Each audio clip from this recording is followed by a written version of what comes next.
I am back. I had to go use the washroom, so that's why it took me a little bit longer. Let me check my YouTube because I have a feeling that the thumbnail doesn't match my video, so I'm going to change that right now. And the title to, yep, I knew it. So let's I'm going to edit this title right now. Love versus Ego, Part 2. I really don't know why it won't change the titles the way I want to, so I'm gonna have to figure that out so I don't have to keep doing this. Okay, this is not the right one. It's supposed to be Part 2. Hold on a second, y'all. Let me download Part 2. I don't know why this one didn't download, but I'm gonna figure it out. All right, just give me 1 minute, and then we're gonna start Israel and Adrienne. And thank you so much for the idea to separate the stream. Actually, it makes more sense because we talked about Love Island for a few hours. Whew. It was a lot to uncover, y'all, and there's still a lot with Love Island, y'all. But this definitely deserved it. Why are my downloads not here? Okay, here we go. Is this the right one?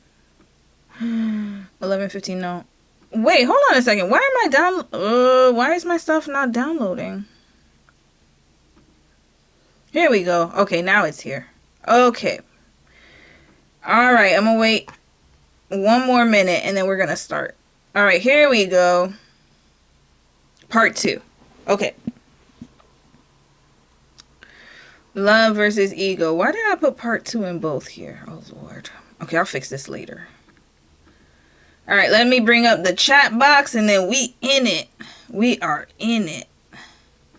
Love versus Ego, Part 2. For the Love of Her Man, Part 2. Why do I have 2 different titles? Okay, we'll just put Love versus Ego, conclusion. How about that? I think that sounds better. Okay. All right, let me bring up the chat box and then we're gonna start. Where's my chat? Okay, here we go. All right, let's start, y'all. Let's get it. So I'm going to play the interview now. No, I. Oh, Lord, look at them harmonizing already, Lord. We know this is going to be a mess. When people start harmonizing, that's when the mess begins. And, oh, my God. Would you not fall in love? Would you not? No.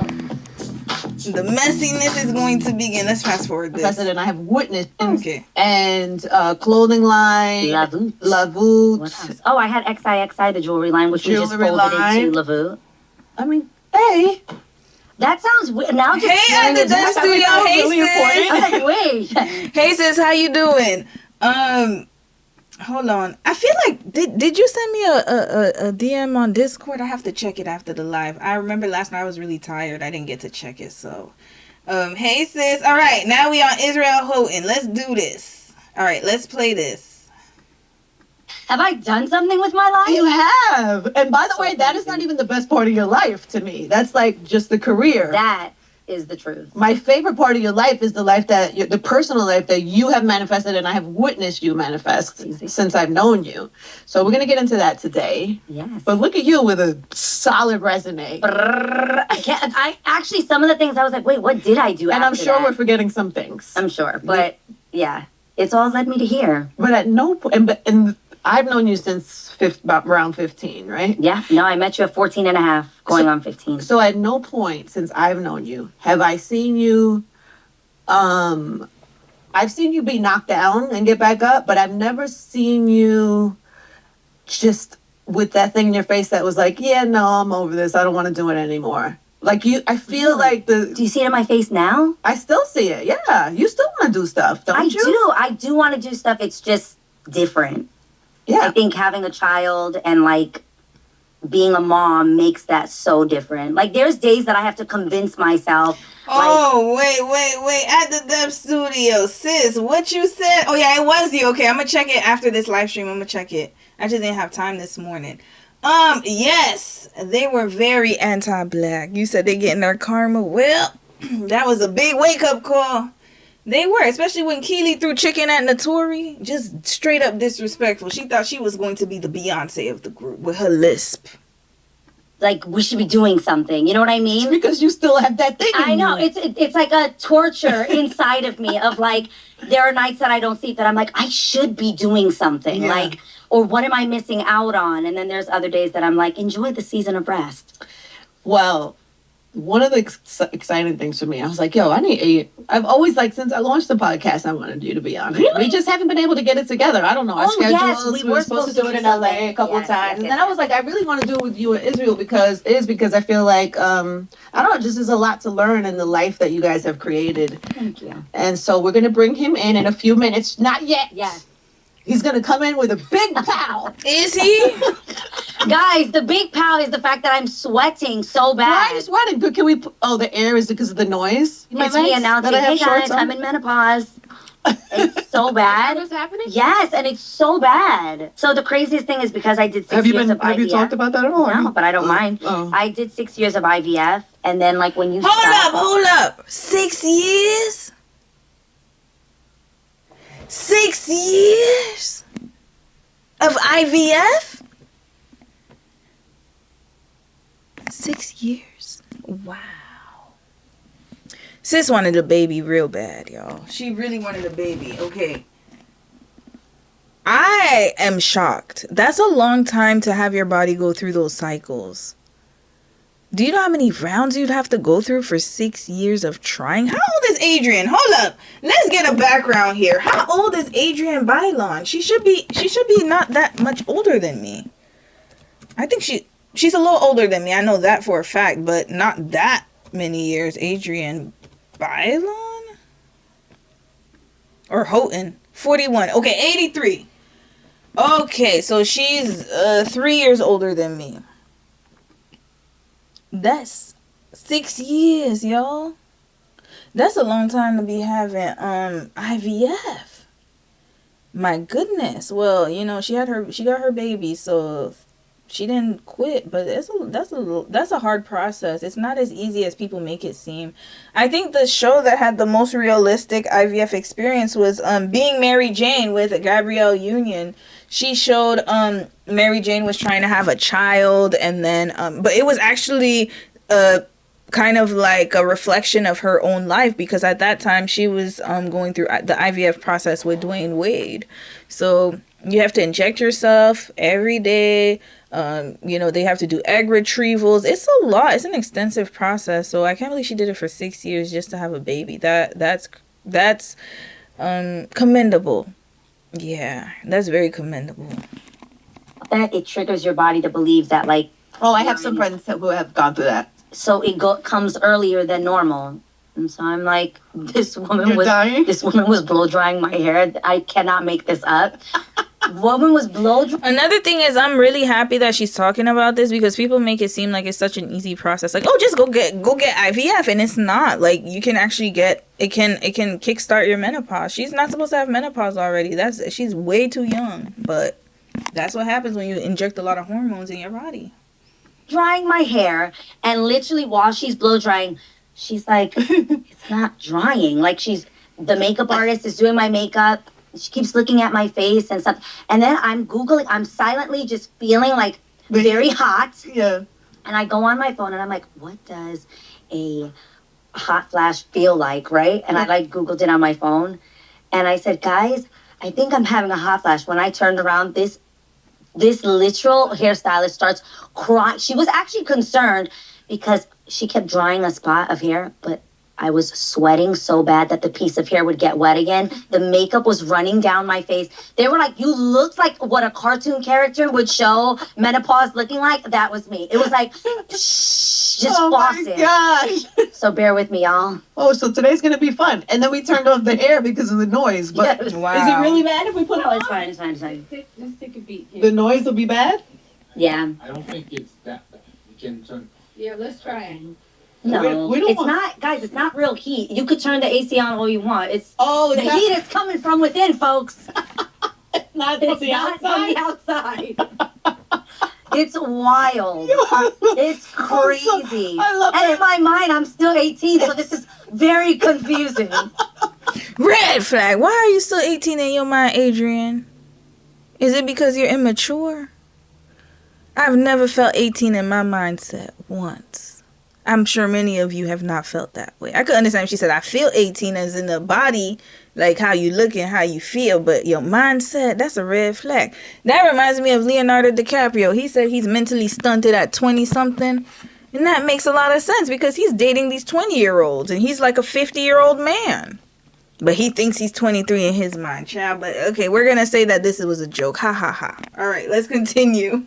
Oh, you poor Put your baby. fan on the side when you feel like you need a whoop. She needs it now. What do you mean we're on the good. side for We're when good. you need it? Oh, good. I feel better. Skin looks good. At least it looks glowy. It's glowy. It's dewy. It's dewy. It's giving Okay, we're gas. back. We're back. We are back. Is that like terrible to share or? Wait, who said I couldn't do it? Hold up.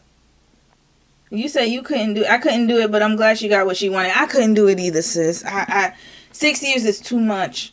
I really couldn't do it. Me, I do one round. I don't even think I do two. Maybe two. And then after that, it's like, oh, it's a wrap. Wrap it up. Wrap it right up. I guess we just not meant to be. It's not meant to be for us. It's not in the up to you. cards. It doesn't feel very sexy, but Halle Berry's out here just talking about it. So It's honest. It's fucking honest. So you're fucking honest. you know, I can't help myself. I literally can't help myself. You could try to tell me, Adrienne, we are going to do a very put together, like, keep it concise. You know I'm going to rattle on. You know I'm going to be too honest for my own good. You're going to be like, you shouldn't have said that. This is what this is. And we love that about you. Yeah, we love it. We Thank you love for that about you. thank you for That the was live one of my stream favorite- content. When we were preparing today, I was like thinking of memories that we have. And we've told the story about like when I first took you out. When we got you drunk. Yeah. And Hold on. How old is Angie Martinez? Because sis is talking about menopause and Angie's acting like, oh, not me. I'm not. Oh, she didn't say anything. So hold up. How old is Angie? 54. Ma'am, you couldn't tell her, hey, I'm also going through the same thing. I guess she don't want people to know her business. You are 54 years old, ma'am.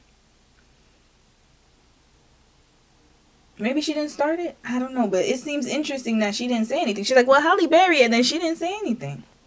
You're home to your mom's house, Yeah. and your mother was amazing, and so was like- so happy that we brought you home. She was so happy it was with you, and she was so happy that, like, she has to learn, like, find out, pa que bebe, like, find out what it's like to drink, and this is how you end up. I was so sick, but I learned my lesson. It was because it was brown. Like Yo. you shouldn't have been drinking brown. We liquor. started with I Mama was older than you. I Juana's. should have not let you do that. Mama Juana's. We went to Joe's Pub. I feel like these are very iconic Yes. moments. I know had. we were in these New York streets. Yeah, it was amazing. Oh, we And know. your mother, I loved your mother's reaction. I think I fell in love with her immediately then, and have been in love with your family ever since. You have a great family. But then there was another moment, and when you talk about Def Jam, right? Mhm. That time for you, I felt like you had come out of like Cheetah Girls and 3LW and all that Yeah. stuff, and you were like trying to find your own way and your own sound, and Yeah.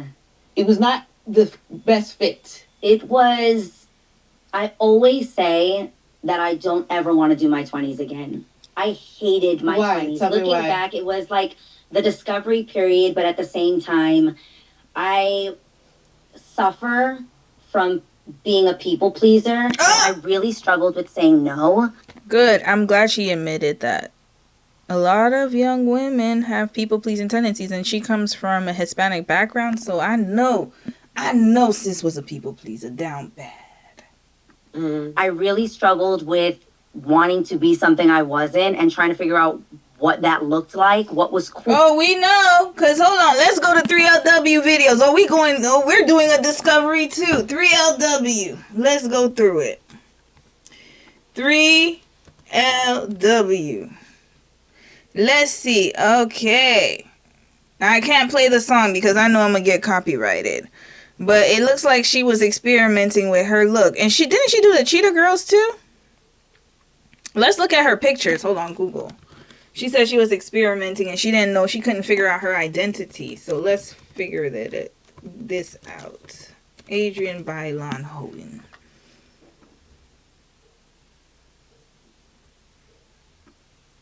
Yeah, I could see it. I think that because she's a Latina woman, I think that she probably tried to fit into that Latina archetype. And that's probably what she's talking about. Like the J-Lo and the Shakira And, you know, she was trying to be a music star, basically. I mean, that's pretty much what she wanted to be since she was young. And I think that she finally realized that that wasn't in the cards for her, y'all. Beautiful singing voice, but I don't think that she has the star power to be a solo artist. That's why she always had to be in a group. That's just my opinion, though. And I think that she finally realized it. Ooh, what was, like, pretty much just being everything I was being. Was that your fan? Your It menopause was fan? my fan. Your menopause My fan. menopause fan just fell. Pretty much just being told, like, who I should be or what cool, what sexy looked like, but none of it actually aligned with who I was. Yeah, with the real me. Yeah. So that was super complicated. I feel like. But don't you think most women, especially in their 20s, are kind of there? No, 100%. Yeah. I just was doing it on the internet, and it was very frustrating for me. I remember specifically crying in your car and being like, I don't understand. At the time, blogs existed. We didn't have social media. We didn't have social media. We didn't have social media like that. I think Twitter just started. Yeah. And that's where we were all doing like our, you know, tweets that were like subtweeting to everything and everything that was going on in your life. Of course. Please don't go back and read mine from those many years ago. A lot of Dream quotes from his songs. This is so random, the things that I remember of that period of time. That was my favorite album at the time, Dream. Obviously, is this incredible writer, and I was even getting songs from him. But now looking back at those songs, funny enough, I found an email maybe a few weeks ago, and me and my husband were in the car, and I was like, should I go back and listen to those songs I made then? I was horrified. When you heard them? Why? What were you singing? I think I don't want to tell you the titles. I'm going to wait till Iz comes so he can tell me the titles. The titles of these songs, my husband was like, he actually didn't say anything. He was just like, driving and I'm DJing what my album would have sounded like, and it is so not who I am today. Wait, did she ever come out with a solo album? Hold on, y'all. I'm sorry, I keep interrupting, but I'm curious now. Hold on, Adrienne. Why am I doing this like I do case studies? This is exactly my process, y'all. Is that how you spell her name? Hold on, Adrienne Bailon. Okay, there we go. Did she come out with an album? We gonna check Wikipedia. That's the best I could do right now. The Church Girl, she was in that. Hold on, let's go to her discography. Studio. Okay, she did have a studio album in Spanish, I guess. Okay, so she just had one album? That's it? Hold up.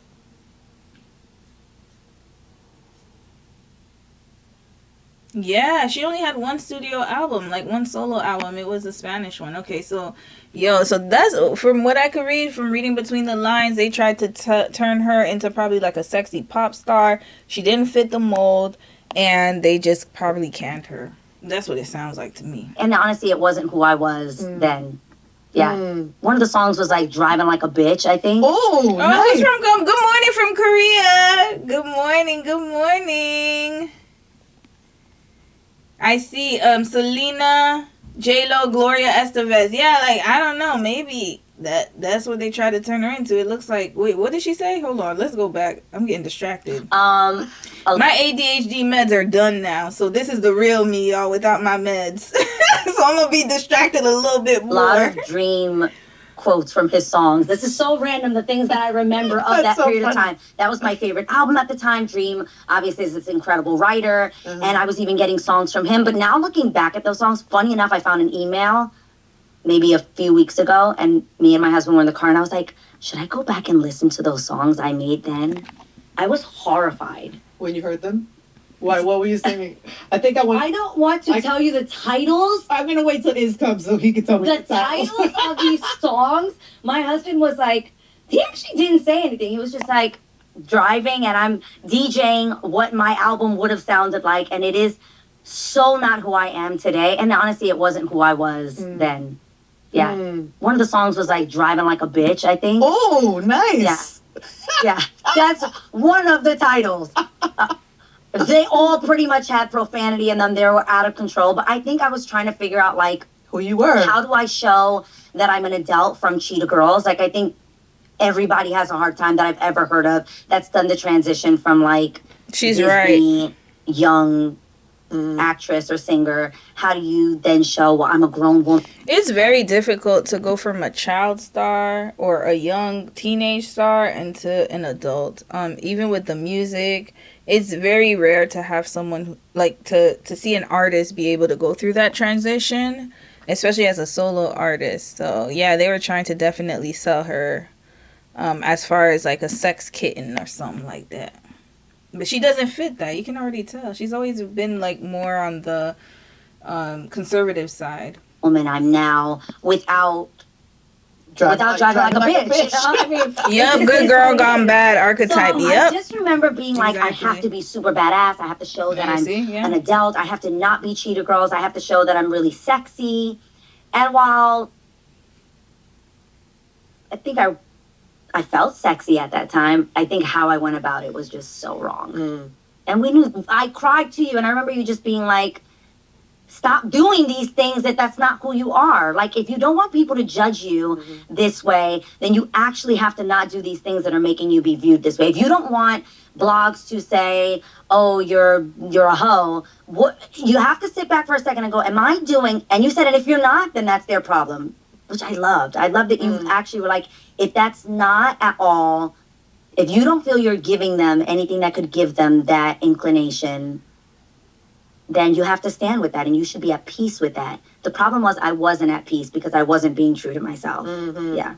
I love that you were that, I don't know, just that you found that clarity for yourself.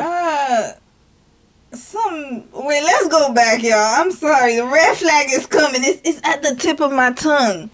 But I wanna make sure I heard this correctly. Red flag is coming. It's coming. Those songs I made then, I was horrified. When you heard them?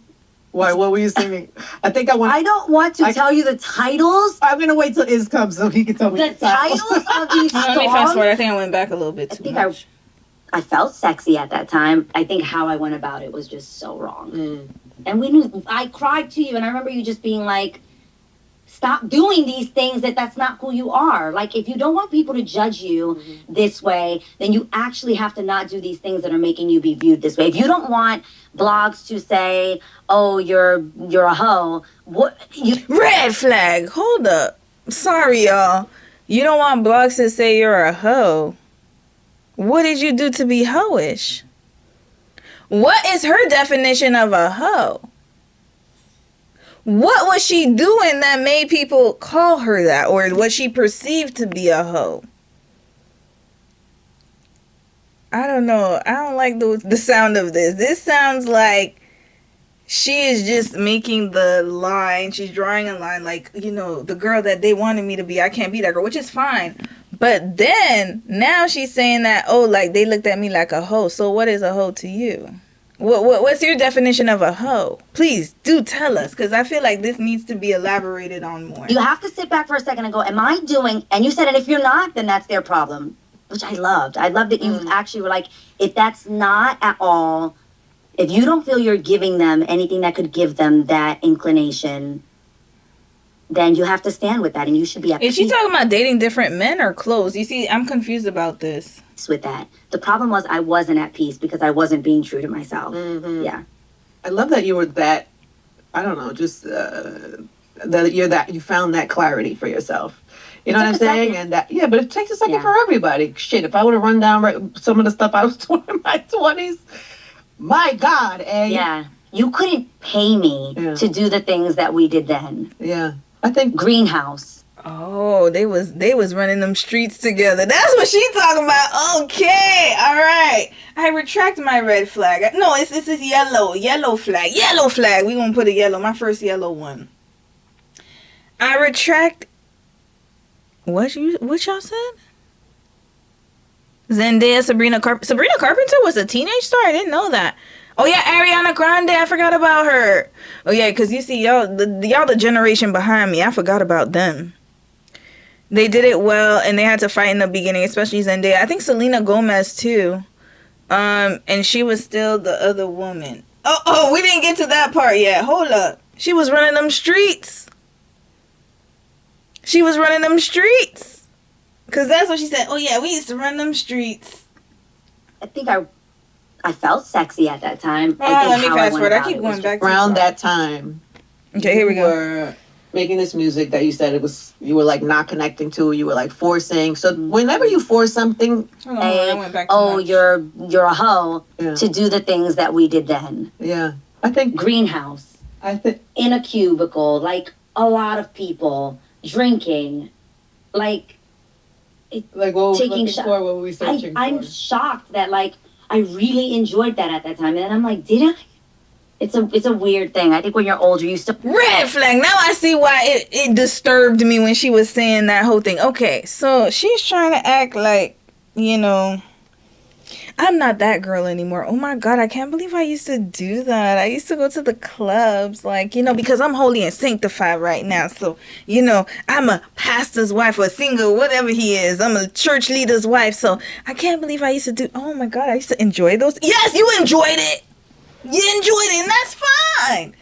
But why she acting like it was such a bad time for me. I just really didn't enjoy it. I was a people pleaser, so those things were just people forced me to do it. I didn't really want to do them, and that may be true, but at the same time, she acted like, sis, I'm pretty sure you was running them streets. Stop acting like you holier than thou, because now she's a preacher's wife.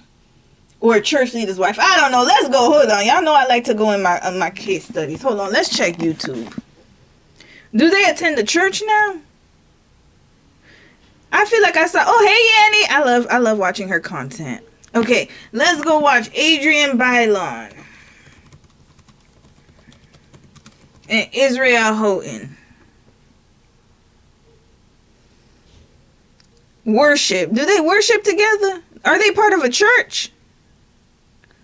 Why is she giving me that? Oh, okay, he is part. Okay, here we go. They're performing together and everything. Okay, that's why. All right, they're part of Bridgeway Community Church. Okay, I'm scared to click on. Okay, it's off. Okay. Hold on, let's do the volume off. Okay. For being here, for worship. Okay, they worshiping together. Okay, that's why. Okay, now I get it. I understand now. Okay, I get this interview. Let's continue. I can see the direction of where this is going. still have to remember because I know I have a son and I have to now remember like why did I like it? What was it? So that I don't catch amnesia and be like, You're gonna catch amnesia. We all do it. We can't help it. But around that time, you were making this music that you said you were like not connecting to, you were like forcing. So whenever you force something, so forced. but whenever anybody forces anything, the result is never, it's just not a fit. It's like if you're going against what your journey or your path is supposed to be. Yeah. That's why they say what was for you is for you. What's not for you is just not going to happen because it ain't for you. Yeah. So I think because you were in that space, you were getting a lot of pushback about your voice, right? Yes. And I remember thinking, because I had heard you sing in Spanish before, and I was there. We were going to the Puerto Rican Day Parade, and you were like down about the criticism about your voice because you had been trying to make this music that wasn't really a fit for you. And I was like, yo, hey, come with me to the Puerto Rican Day Parade. Yeah. You should sing the national anthem.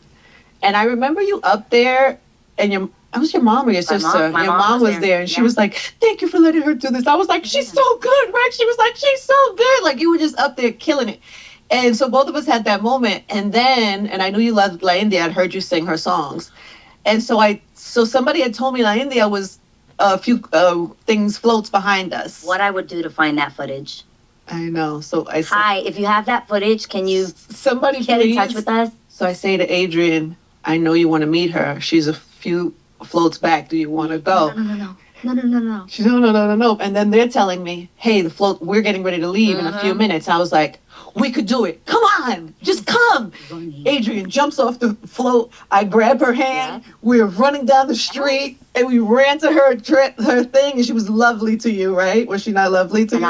I'm bawling my eyes out. To meet her, which is so cute. Like, well, you want to be cool when you meet your idols, Yeah. but I could not contain myself. It was the Puerto Rican Day Parade and it was La India, okay? It was so like, good. And to be honest, it was like both of my idols standing there. You know that I have looked I up know to you love me. I know I love forever. you too. So sweet. You deserve your flowers.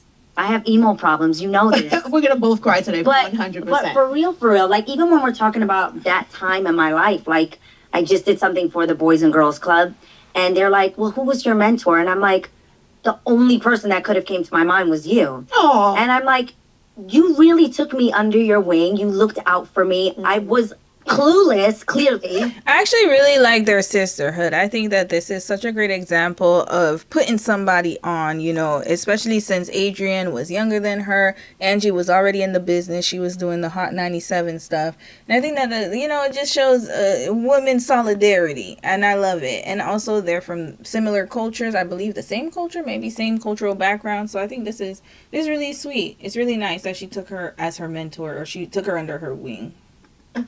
I knew. I'm telling you, I've been in the same place, so I knew where you were at. And I just was like, to be able to have someone that I've listened to my whole life on the radio also be there in a car and like hold my hand and be like, "You're going to get it together. We're going to figure this out." And you have always been that for me. So I'm grateful. I love you. You're amazing. But the point of that story for me is, thank you. My point of the story, I love that. That makes me very proud. So I always feel this sense of pride for you when you're, because I know the road that you have been on and how you have not, and you kept going. But so we have that moment at the parade. You met her. It was great. Mm-hmm. Fast forward a few years later. Yes. You got a chance to run out on stage with her. Okay. When I tell you, one of the greatest moments of my life, and all I look back and say, why didn't I do a different outfit or something? It's the dumbest thing. That's so stupid because I don't even remember the outfit. Girl, I don't even have a lash on, okay? So there wasn't even a lash to cry off while meeting her. But I went to a La India concert because Iz is really good friends with Bobby Allende, who plays for her. And he has actually musical director, right, babe? Yeah. Something like that. Okay. It's too late. We should have brought him in already. Should we just bring Iz in now? Yes. I wanted to lead up to you how you found love. Yeah. And then this. Because Lord knows it was a struggle for us, wait, okay? before we bring him, don't come yet, are you going to be comfortable talking about life before Yes, I've told Iz knows everything. All right, then, Iz. In detail. Okay, so. Without further ado. The other half, Adrienne's purpose partner. I love that. I love that. The amazing Israel Houghton. It's joining. I'm going to get you a chair. Let's get you a chair. Literally, what is wrong with me? I swear since becoming a mom, I'm like... A crybaby? Oh my gosh. You're going to make me cry. I'm trying to keep it together. I was thug life for a very long time. Yeah. I feel like I think the baby has made us both more emotionally I don't know why I waited to bring you. I should have brought you from the beginning. The crazy thing is... Wait. This went too fast. Hold up. There's too many elements here. The other half, Adrienne's purpose partner. I love that. I love that. The amazing Israel Houghton. It's joining. Okay. I'm going to get you a chair. Let's get you a chair. Literally, what is wrong with me?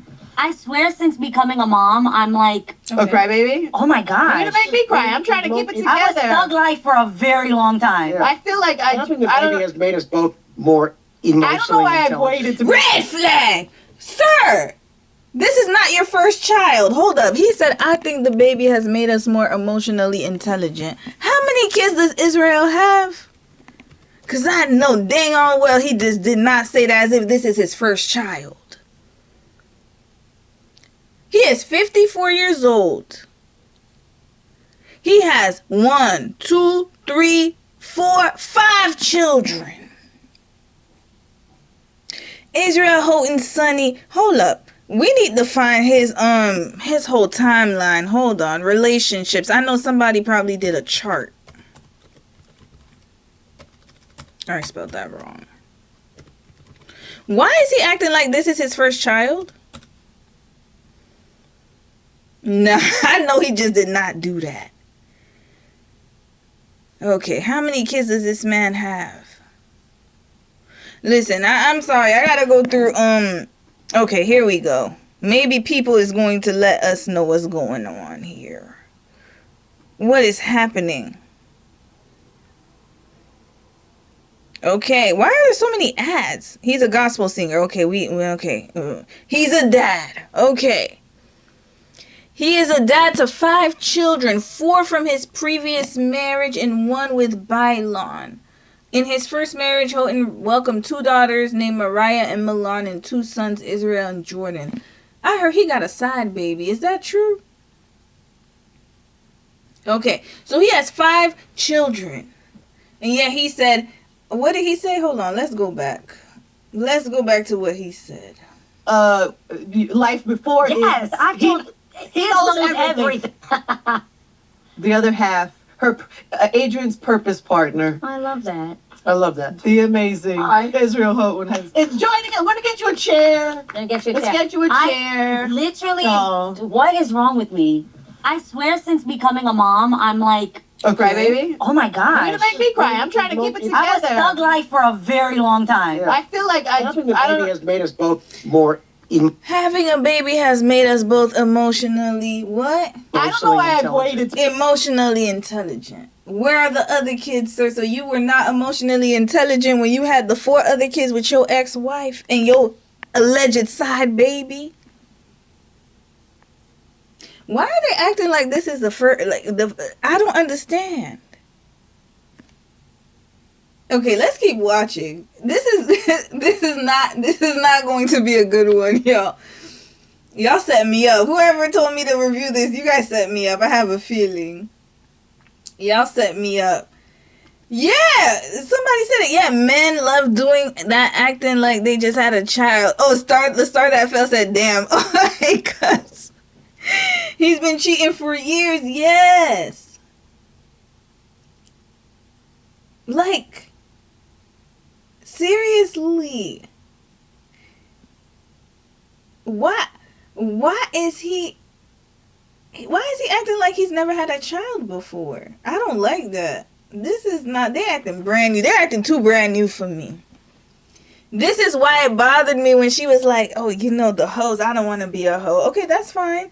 But then she was like, oh yeah, when we used to go to, remember that club we used to go to? I didn't like it over there. I didn't like it. And then now he's like, yeah, I'm more emotionally intelligent since we had a baby. As if it's your first child. This is a mess. To bring you, I should have brought you from the beginning. The crazy thing is, I was gonna wait to bring you in. Okay. I want to get back to this Landia story because I want your take on that. I was there that night. I It was know, amazing. and I want your take on this moment. But I wanted to bring you in at a point where we can talk about how she got to the point where she was ready for you. But I think we Excuse me? actually, Red flag. Hold up. Sorry. I went back. to. Hold on. Gonna get you a Let's chair. get you a chair. I have managed to create it, It's mostly her. right? But it's like Thug life for a very long time. Yeah. I feel like Having a I baby don't. has made us Hold on, both sorry, I had to more rewind that part. I messed up and went back. I should have I brought went you too from the far beginning. back. The crazy thing is, I was gonna wait to bring you in. Okay. I want to get back to this Landia story because I want your take on that. I was there that night. It I was know, amazing. and I want your take on this moment. But I wanted to bring you in at a point where we can talk about how she got to the point where she was ready for you. Red But I flag. Red flag. What you mean you got to the point where she was ready for you? This man?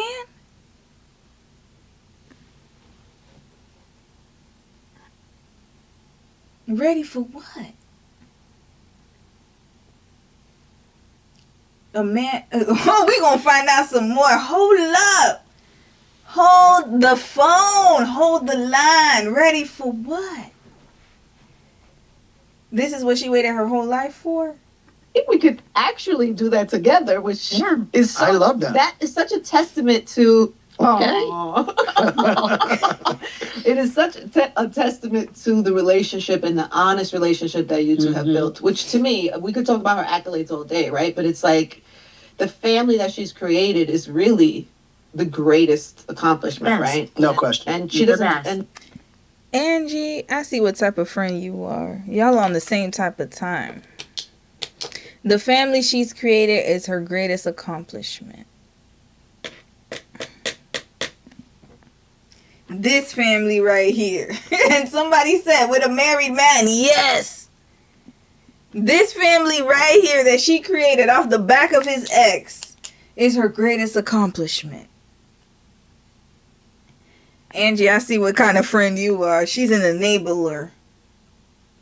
She's an enabler. That's not you alone. I mean, obviously that the two of you have have managed to create. It's mostly her, if I'm honest. Oh, stop it. Stop. No, I mean, it has been a labor of love together, but the labor is only just the work you put in every day. It hasn't felt like this is laborious, this is a drag. This feels like every day is some kind of adventure. And I'm saying that having gone through those 6 years of IVF, which were not ever pleasant. Like, they were never pleasant until you got the good. Now I understand why she went through 6 years of IVF. Because remember, his ex-wife could produce 4 children.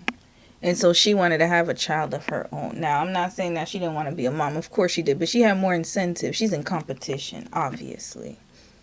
She feels like her worth is in her womb.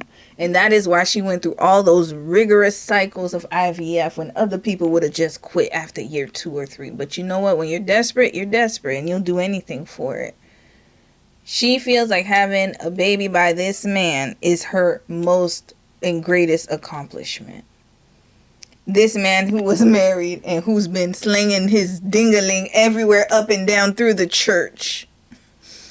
And y'all know I grew up in the church, so I know music leaders, worship leaders, they are the biggest hoes. Hey, listen, not every church, because I know some people going to come after me, but listen, that's just what it is, okay? This man was slinging peen everywhere. We're going to get into it, y'all. Wait till we get to that part. He was at Lakewood Church? Yes. We're going to check out his controversy. Good news. Then you hold on to that good news for a few days, only to receive Bad news. We have to try again. And even then, like, the love, the like, you've heard us talk about that before. Like, it's important to like the person you love. That. How much do you like her? I mean, she came into my life, by the way, when I was separated. I was going through a divorce. I was pretty miserable. Red flag! He was separated, going through a divorce. He was miserable. He didn't even have a chance to move on from his ex-wife. Okay, you know what? We're going to investigate this. Sorry, I keep typing because I know about this couple, but I don't know that much detail about them. Israel Houghton. Divorce. He was married to this beautiful woman. Okay. They married in 1994. That's a long time ago, y'all. That's a long time ago. And they had 3 kids. Wait. Hold up.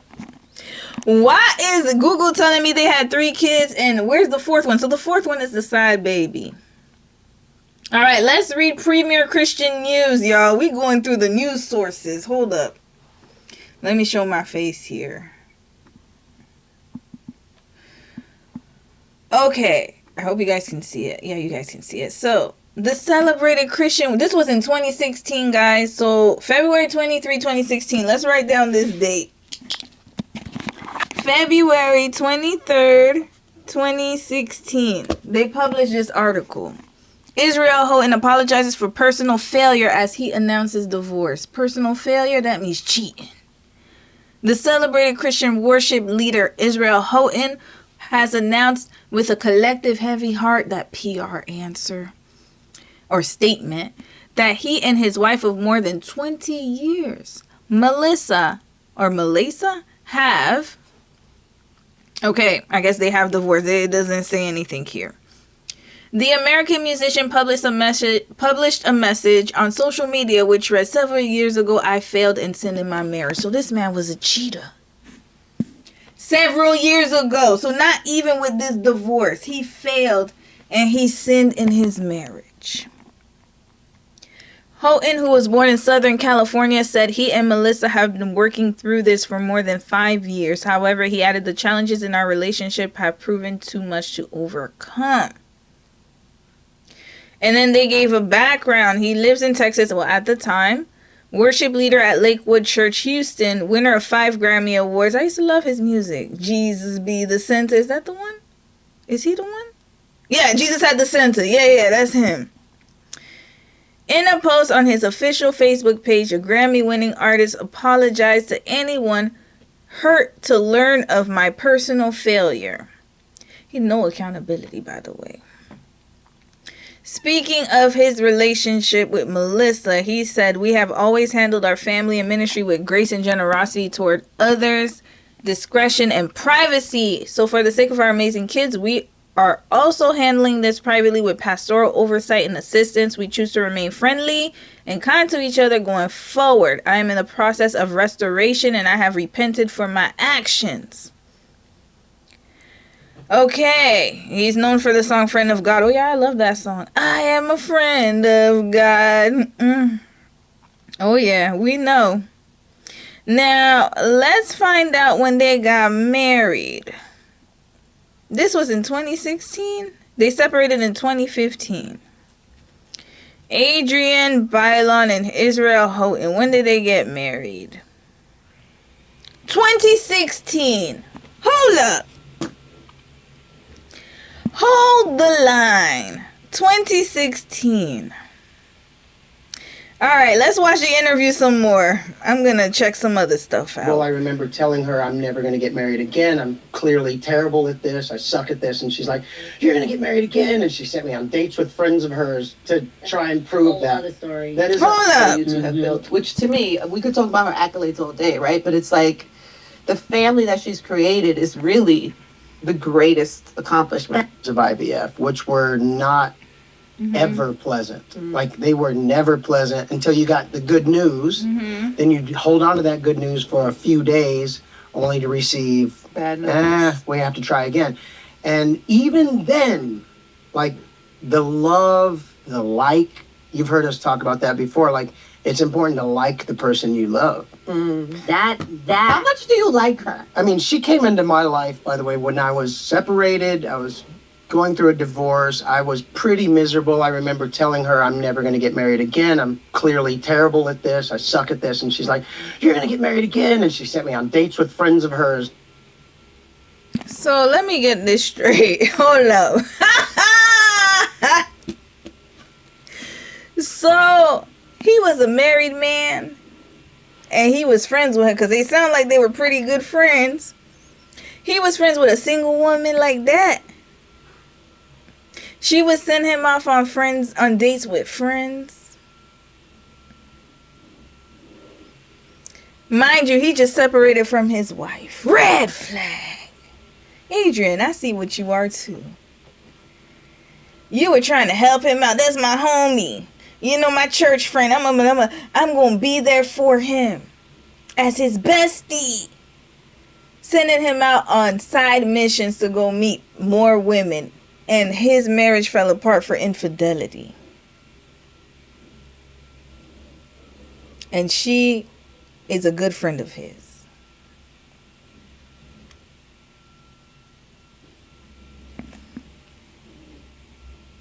Just to try and prove whole other that. story. That's not the answer to your question. What kind of, who did you send him on a date with? I want to know later. You can Yeah, tell me that's another podcast. Some of them actually were at my wedding, At the wedding, yeah. Wow. which is even weirder. But I never. None of that went well. Yeah, but you gotta understand, like, when we became friends, I couldn't help but I think the more I got around her, especially in circles with friends and that sort of thing, people would tell me, "Hey, you're mesmerized by this woman. Like, close your mouth," or something. And it wasn't about her obvious beauty. She's obviously beautiful. But like, for a guy who's like, "I'm never getting married again," which means I'm not gonna bother her with dating, is kind of where I was thinking. And I wasn't even throwing it like that. I wasn't even putting it out there like that. I just saw that she was magic. She would walk into a room and the room would sort of tilt in her direction. And I'm like, she's funny. So you wanted to harvest her energy because remember, he was down on his luck. I was sad, bitter, divorced. I was going through it. And then we see this light, this lovely friend of mine who's helping me through my situation. You know, because I have a problem keeping my peen in my pants. And so now she's here supporting me because, you know, she's definitely like my comfort in the time of need. And so now people are starting to notice that I like her. Well, first of all, he said it was brought to his attention that other people, they was already trying to set him up with somebody, knowing dang on well he cheated on his wife and just got a divorce. Red flag. This happens a lot, guys, especially in the church circles. They hate when they see people single. They don't like it. Some churches anyways. So they would rather set you up with somebody like him than have you single in the congregation. That's not a good look. You need to find love again. Find your Ruth. Go find her. This man talking about she light up a room. That's what he noticed about her. He was mesmerized by her. By her beauty. She's such a great light. Yeah. Because she was a single woman. That's all that was. She had no kids, no nothing. So then he could run out on the town and be with her. He's like, yeah, you see, I wasn't even trying to get married. And then I just saw her. Look at her smiling. Because he's like, he chose me, y'all. He wasn't going to get married. And then he picked me. That's what she's smiling about. This man didn't even have a chance to grieve his divorce, y'all. And another thing. This man cheated on his wife.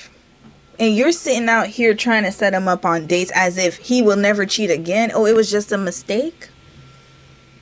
This is what happens again. The male identified friends, y'all. The male identified ones. This happens every single time. Because now, look at this. She was about to set him up with other girls. Knowing dang on well she was part of his harem anyways. Who knows? Maybe she was doing it just to take the heat off of her. So she could be like, well, I tried to set him up with other people. But then, you know, we just connected. What is a married man? Again, he said he were close friends. We were in the same circles. What were you guys doing? What kind of conversations were you guys having? Why were you counseling him? He has a lust problem. And instead of him seeking a way to get counseling for that, he would rather be up under you. He found his new victim. That's what that was. She's down home. You could talk about faith with her, but you could talk about ratchet things at the same time. And I'm like, what is this what is this unicorn? And I think we have a mutual friend who basically, you know, we sort of confided in, like, I think I like her. She's like, I think I like him. And she was like, just try. And in the try, we knew immediately, like, oh, this is it. I knew I liked him so much that it was like, Jared said, if you guys don't end up together, this will be the saddest love story of all time. Because I knew I liked him so much. So she was plotting on him when he was married. Is that what she's saying? You see, this is what gives people the bad rap of having male friends. So I used to have a lot of male friends. And now my male friendships are a little different. Because I want to make sure that there is a line, a boundary. And even then, I'm not buddy with friends like that, like I used to be, especially with male ones. She was just waiting for her spot. The ex-wife, while he was with her. Because she said, I always listen to what she said. With her, but you could talk about ratchet things at the same time. And I'm like, what is this what is this unicorn? And I think we have a mutual friend who basically, you know, we sort of confided in, like, I think I like her. She's like, I think I like him. And she was like, just try. And in the try, we knew immediately, like, oh, this is it. I knew I liked him so much. This man was recently separated, y'all. The ink's not even on the paper for his divorce. I knew I liked him so much. So again, why? This sounds like plotting to me. I don't know what it sounds like to you, but it sounds like plotting to me. She already knew she liked him. This reminds me of Blair Underwood's wife. Blair Underwood got a divorce and then married his best friend. There's some women who are out there just plotting. They're just waiting for their turn. She was waiting for her turn, y'all. She was waiting. That's what she was doing. You can't convince me otherwise. And then she sent him on dates with other women just to throw him off a little bit because she knew it wasn't going to be serious. That it was like, Jared said, if you guys don't end up together, this will be the saddest love story of all time. The saddest love story of all time. Where's his ex-wife, y'all? The saddest love story of all time. But yeah, when he was with Melissa, he had some weaknesses. That's what he said. Personal weakness, whatever statement he used. And then now it's the greatest story of all time. The greatest love story. They're trying to set her up with a man who divorced his wife for infidelity. And yet she thinks that somehow she's the unicorn and she made him change. Because I liked him so much. And I still say this, like, I like you. Like, obviously I love you and I'm in love with you, but you know, when you talk to people, he's biracial? I didn't know that. You said he has a white mom, coming with a man with a white mother and Jamaican father. Not surprised. I did not know that. I did not know that. Oh, okay. He's mixed. I thought he was just light skinned. Well, about marriage, the main thing they'll tell you is like, it's ebb and flow. It's ebb and flow. I always like you though. I like the person that you are. I like talking to you. Like, even if I'm mad at you, I still want to come tell you what's going on. I still want to be mad at other people with you. She will even preface, like, I'm so mad at you, but I gotta tell you the coolest thing that happened. And that is just the truth. Like, I really like you, but he's made me a better person. He's made me a better person in so many different ways. I think that I was always guarded in a way of like, I think when you're raised in New York City, you never want to come off thirsty and you never want to be like annoying to people. Or I have this thing that he says is like, what do you say about my embarrassment? He's like, what does embarrassment cost you? Everything makes me I asked her embarrassed. one day, like, how much do you think it has cost you? Like, embarrassment has cost you, actual money has cost you. What do you think? A lot, because I won't like send an email, or I won't, because that to me would be thirsty. Like, there's a lot of things that I... So... Hold up. Oh, my brain is hurting with this girl. Hold up, this woman. So sending an email for like some type of brand or something with your career is thirsty, but you trying to set up a married man on dates and then subsequently dating him while he's going through a separation, not even divorced, isn't thirsty. Red flag. That's all thirsty. You're thirsty. You've been thirsty. Why she trying to act like, well, I didn't want to seem thirsty. You already, the fact that you married a man who was newly separated, not even divorced, you started dating him, that already lets me know you're queen thirst. Queen thirsty. You're a thirst bucket. Why are you trying? You see, this is where the why is she trying to, like, I'm just cool, calm, and collected. I don't want to be, I'm trying not to be thirsty. But girl, you've been thirsty. You've been thirsty, because any woman with some ounce of non-thirsty confidence and self-esteem would have never married this man. You married him. You were thirsty to get married and thirsty to have a child. That's why you had the 6 years of IVF. You've been thirsty. Just own it. Why? This is the problem I have with Adrienne in this interview. Why isn't she owning up to it? Just own up to it. Just say, yeah, I was thirsty. I was looking for a man. I was single. I was lonely. Just say that. She trying to act like she's different. Like she's not a part of the program. I'm not like y'all. You see, I'm from New York. From New York. Where's Ronette? I hope she's on this chat. But yeah, I'm from New York, so I'm good. And Elle's also from New York. I hope she's in. I don't know if she's in this chat. But anyways, I'm from New York, and yeah, we supposed to be gritty, tough. Girl, you been thirsty. Good night. And in my head, or I won't, if there's somebody that I'm a huge fan of and I want to walk up to them and be like, hi, I just want you to know that I'm a cute, right? Like, I just won't do things like that. Oh, my live stream got blocked. Don't worry. I've been getting blocked.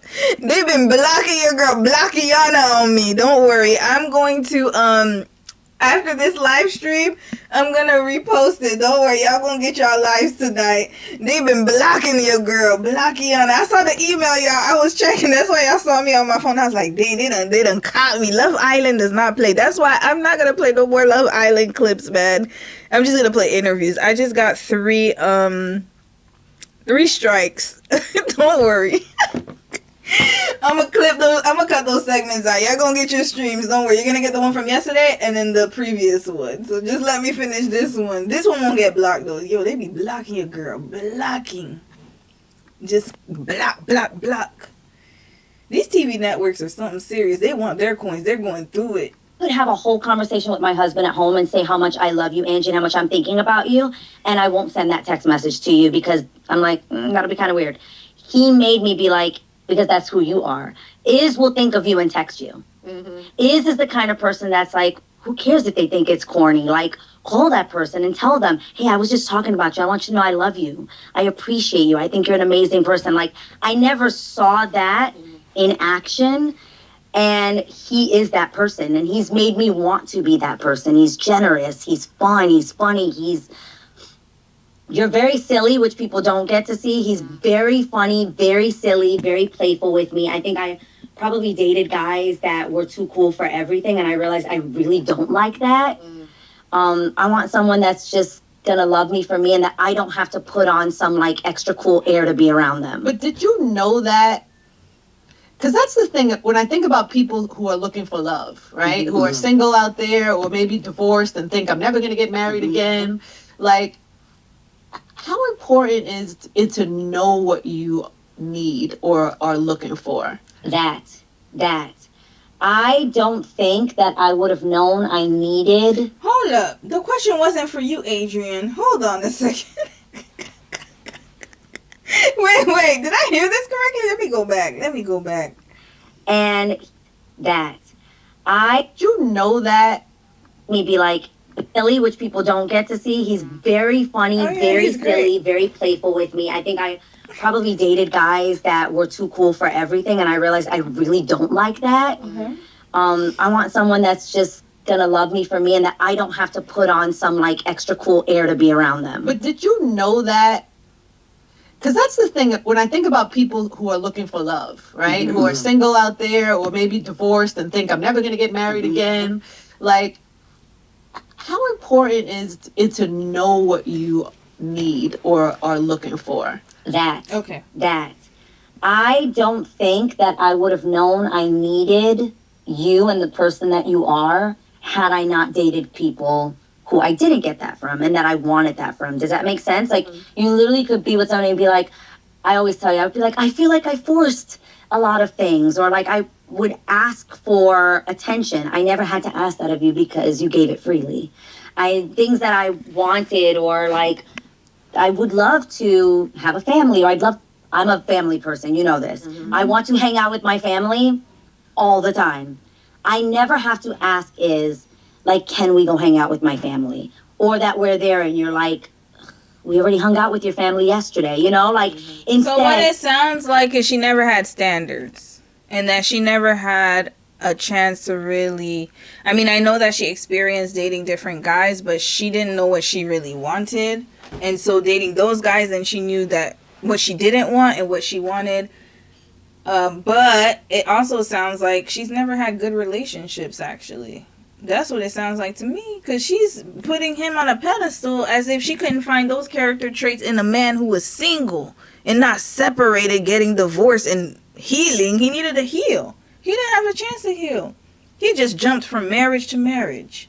Back-to-back marriage, back-to-back kids. At least there was a 6-year timeline. Thank goodness for that. I know sis went through a lot with her body, but imagine if she was trying to have a kid. 6 years. Hold up. I gotta do the timeline. It sounds like she wanted to get pregnant and have kids right away. That wouldn't have helped her, to be quite honest with you. But, yeah, I don't know. She's telling us this love story like, oh, he treated me different. Just forget about the fact that he was separated, about to get divorced. But he treated me different than the others. I don't have to tell him how to do anything. He just does it. Which is a good trait, but not with this man. He'll be like, babe, I think there's a game tonight. or there's a Let me tell you why I don't particularly like this love story is because he showed me that he doesn't have any loyalty. Any man who cheats on his wife, he has no loyalty. Dishonor. He shows that.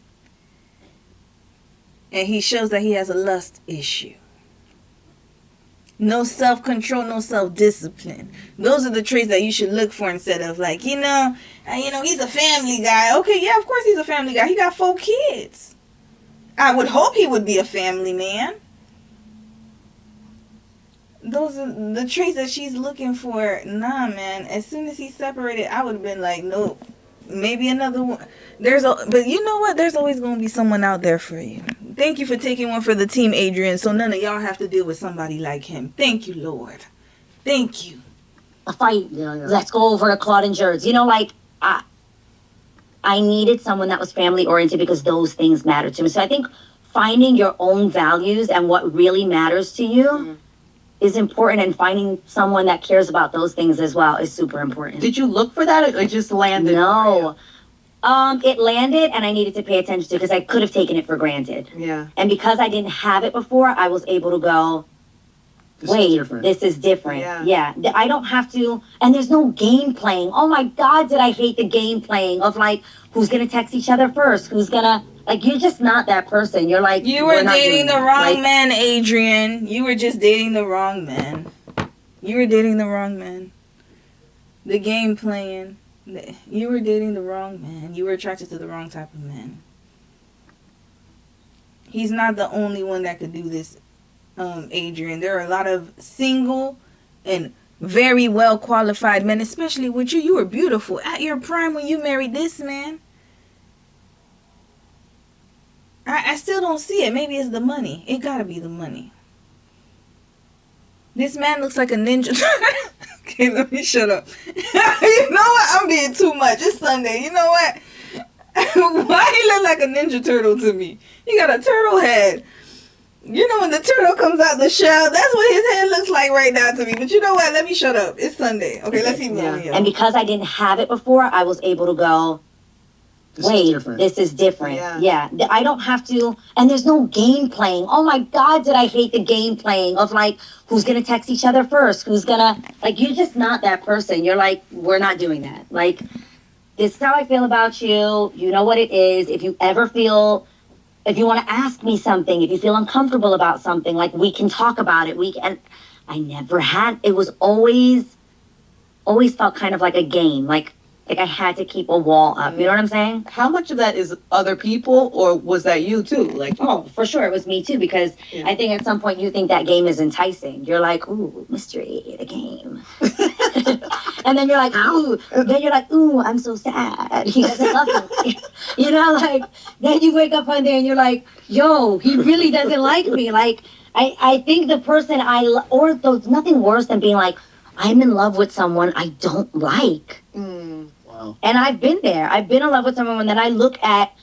That's a whole other conversation. I highly recommend reading the book, The 5 Love Languages. There's a whole beginning of it that talks about the actual chemical experience of falling in love and oxytocin, and our body produces this, and it only lasts up to about 2 years, if kept in private, possibly 3.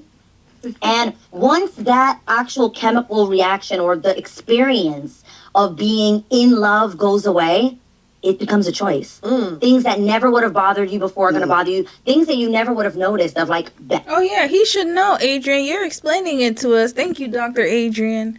You're explaining it to us, and then look at him. He's like, because he went through the same thing. He was married for 20 years. So at what year did the oxytocin disappear for you, Mr. Israel Houghton? Please let us know. Let us know. Bad chewing, or those things never bother me, but I know there are people that those things drive them crazy. That will now drive you insane. do you chew bad? No. Bad chewer. If there's a bad chewer, it would be me. Yeah, not bad, but I just look like a little squirrel harvesting food in my mouth. Let me get into you for a second. Oh, Lord. Yeah, let me get into you. Okay. Because I didn't know the younger you. I didn't know you in a marriage that didn't work. Yeah.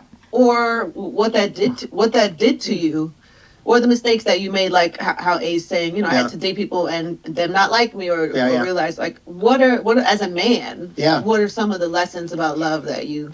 What are some of the lessons about love? I think Red flag. Do not ask him. Why are they asking him lessons about love? He's not qualified to answer that question. He isn't. He's very unqualified. And it's not because he's divorced. It's because he's a cheater. That's why he's unqualified. Immediately disqualified. As soon as you cheated, infidelity to me, you can't be trusted. You cheated on your wife of not even just 1, 2, 3, 4, 5. I'm not saying that it would have minimized it, but 20 years. 4 children. The ultimate betrayal. And then you want to sit here giving love advice? Disqualify. You see, this is why you cannot just let anybody just get on a platform and give advice. He's not qualified. He isn't. We need to start having categories. You're disqualified. Infidelity for me is a no-no. Sorry. So no, you shouldn't be giving no damn love advice to anybody. And then look at sis hyping him up. Again, I have to look at life this way. I was in a meeting one time, and a pastor was asked, "Hey, you've been in ministry this long. Is there anything you would go back and change?" And he was like, he laughed, sort of reared back and laughed. And when he came back to give his answer, his whole countenance changed. And he said, "If I would change anything, it would change everything." Mm. And I remember when he said it, it like shot through my body. So you wouldn't want to change that you cheated on your wife? Red flag. If I would change anything, I wouldn't change. Well, he said if I change anything, I would change everything. So you cheating on your wife was the best decision that you ever made? Is that what he's trying to tell us? This is why, y'all, listen. You know what? I'm going to shut up. Let me keep watching, because I might have to, you know what? My meds are done right now. They done worn out. This is me unmedicated, unfiltered. I'm usually unfiltered anyways, but at least with my meds, I have a little bit more of a barrier. You cheating on your wife was the best decision that you could have ever made. You're happy you did it, sir? You're happy. You're really happy that you did that to that poor woman. And then, of course, the church is backing him up. They back the worst of the worst. This is on par. This is on code. This is their MO. As long as he has a little pretty wife next to him, all is well. How do we know that this wasn't his ploy? He said he didn't want to get married again, but again, like I said, like if you're in a church, eventually people are going to start to expect you to get married again or to have somebody. It builds up your credibility. Just like in business, a lot of business owners have wives because it builds up their credibility. He didn't want to look single and miserable. One, he had a lust problem, so that's number one. He needed to smash somebody quickly. Obviously, if you have a lust issue, then you're going to have a hard time just being single. And he couldn't do that in the church because think about it. He can't live a bachelor life if he's serving in the church. It's not a good look. You can't be sleeping around with women. They're going to expect you to get married. So how do we know that he didn't use that opportunity to marry her just so he can have a cover? So that he can keep doing his worship music, keep doing what he's doing, and that way people won't bother him about living in sin. Because now he's married and he could dibble and dabble in other women. Red flag, y'all. This man is a big red flag. And she's just sitting here smiling. You know when you hear a certain thing and go, I'll never forget that. Mm-hmm. Because I go, my whole life is the sum total of some good decisions, some really colossal bad decisions, and then just putting in the work every day. And that's, failures and successes all rolled into one. But I wouldn't change anything because out of that I have beautiful children. I have some rough marriage, memories and experiences. Some of my own doing, you know, but Excuse me? Red flag. Somebody put it in the chat. Who said lack of accountability? Rosa, thank you. Yes. What did he say? Rewind. He laughed, sort of reared back and laughed. And when he came back to give his answer, his whole countenance changed. And he said, a lot of work. It was a lot of sort of pursuing my career. And I really, really, hold on. Let's go back a little bit. Putting in the work every day. And that's, you know, failures and successes all rolled into one. But I wouldn't change anything because out of that I have beautiful children. Mm-hmm. You know, I have some rough marriage, you know, memories and experiences. Some of my own doing. Some of my own doing. So I have some rough marriage experiences, some of my own doing. You cheated on your wife, sir. Some of my own doing. Some. So not all of it. It's not all my fault. You know, yeah, I cheated on her, but guess what? She did some dirt too. That's what he's saying. He's trying to shift the blame. He's like, well, he can't say he didn't do anything because we all know he cheated. That's why he left the church. The first one, at least, whatever, Lakewood. It was a bad look. But now he's saying, oh, like some of it was my fault, just to kind of shift the blame to a little bit of his ex-wife, on his ex-wife. So then that way it can make him seem like he's reformed. Oh yeah, like, you know, I take the good and the bad. That's what that is, you know. It wasn't all my fault. She had her faults too. Classic. You know, but all that to say, I'm grateful for sort of the first half of my life. It was a lot of work. Who said he repented? Red flag.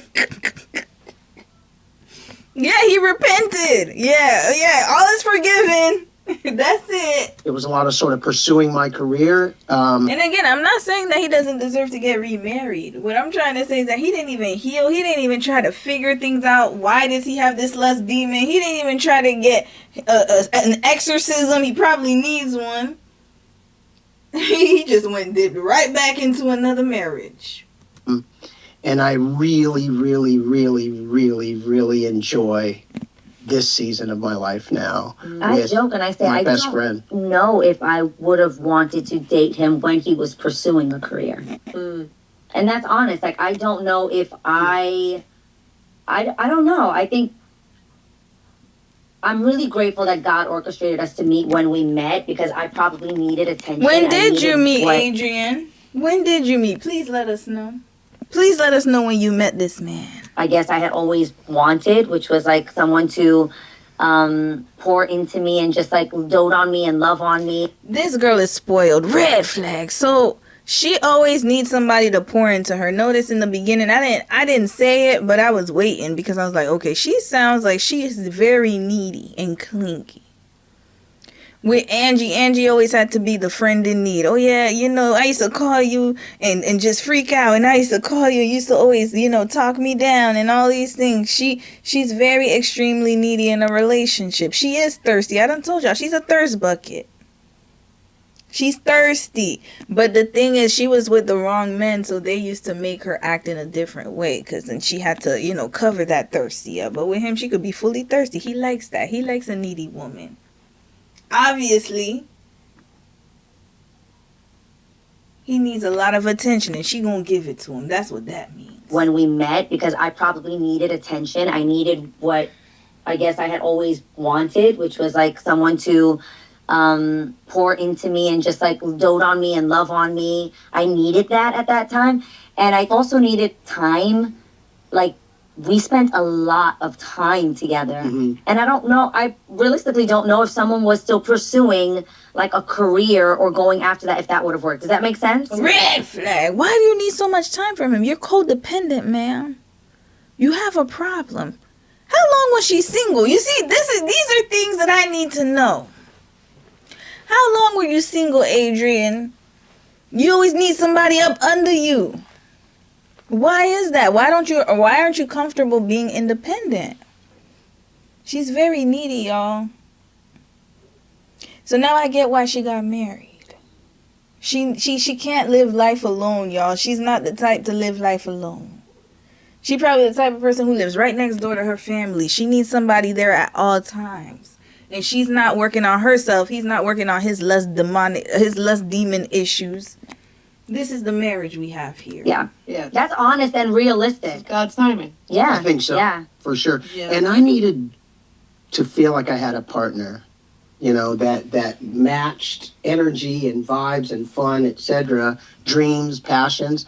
And when we met, it was like, when we got married, we knew right away, like everything we do, we're going to do together. And it was just the most, even, she's a star, she does her things, and I'm going to be on the side supporting every single thing, and she does the same for me. And it's the greatest. And then the few things we get to do together, like this Corritos thing we've just done, like, it's so rewarding every day. Side note, we do not argue in life. What do you mean? Unless we're working together. We argue about that. So the reason I'm assuming that they're always together is so she could keep tabs on him. She's very clingy, y'all. And it sounds like they do things together a lot because she doesn't want to be apart from him. That's number one. And number two, maybe she's worried he's going to be cheating just like he cheated on his ex-wife. Red flag. You don't need to be that much up under somebody. That is very unhealthy. So they're not only just living together, parenting together, they're also working together all the time. There's no separation. And she needs that constant validation and attention. Like, that's what we argue about. Like, now. Clashes. We'll argue about that now. But it's so crazy because even looking back, one of the things that made me fall in love with him was definitely realizing that for the first time, I think, ever in my love life, I met somebody that knew, like, the way I grew up. And what I mean by that is, like, my church life, that I was, like, raised Pentecostal, that I grew up singing corritos. You need to imagine, do you remember when I lived... Tell somebody who doesn't know what corritos is. Okay, corritos are pretty much like old school hymns, but they're in Spanish. They're so old that they don't even have publishing. Like, there's no writers on them. They're just songs that kind of repeat over and over. And if you grew up in a Latino Pentecostal church, they are like the classics. Like, everyone knows to sing them. They kind of end up being in medley form. You go from one song to another, and low-key people be like, ah, like you went to... So she's happy that he knew corritos and that he knew about her church life. Again, there are other Latino men or other men, whoever. It doesn't even have to be a Latino man. There's somebody out there who knows about corridos or corritos. They know all about it. It had to be this balding, older, cheating man. It had to be him. Couldn't be nobody else but him. Okay, sis. To that second song, and I grew up singing corritos my whole life. And I remember being on the balcony at my apartment across from the Grove, and like we were sitting there. I don't know what was happening. You were doing some kind of a party or something. And I don't know what corrito I started singing. What song was it? No Ideos, I think. No hay Dios tan grande como tú. And you literally said, no lo hay, no lo hay. And I was like, wait a second, what? I'm like, how do you know corritos? Because like, this is not Latino, which people might think he is. Exactly. Guys, you're messing up my sorry. my what honorary Puerto Rican status that I've been given. But I'm not gonna lie, when I first met Israel, I thought he was Puerto Rican. First of all, the name Israel is super common in Puerto Rico, so I was like, oh, he's definitely Latino of some sort. And he sings in Spanish, and like, you get the point. With all that being said, he literally grew up in a Latino community in a Latino church, so they sung the songs. In a white family. Yeah. So I'm a black kid, white family. All my friends were Hispanic. All my friends were Mexican. You adopted? By my stepfather, I was. But I was raised with my mother. My mother's white. Your mother's My white. father was black. My mother's still white. It's amazing. Wow, she's holding on to it. Holding on. She makes some... Wait, hold on. What race and nationality was his ex-wife? I'm sorry, y'all. I keep hopping back because I need to know. Israel Houghton, first wife, yeah. Oh. Was she biracial? She looks biracial to me. Okay. She was the starter wife, y'all. That's all that tells me. Oh, she has her own, She has her own Instagram. Oh, that's his daughter. Okay. I think that's his daughter.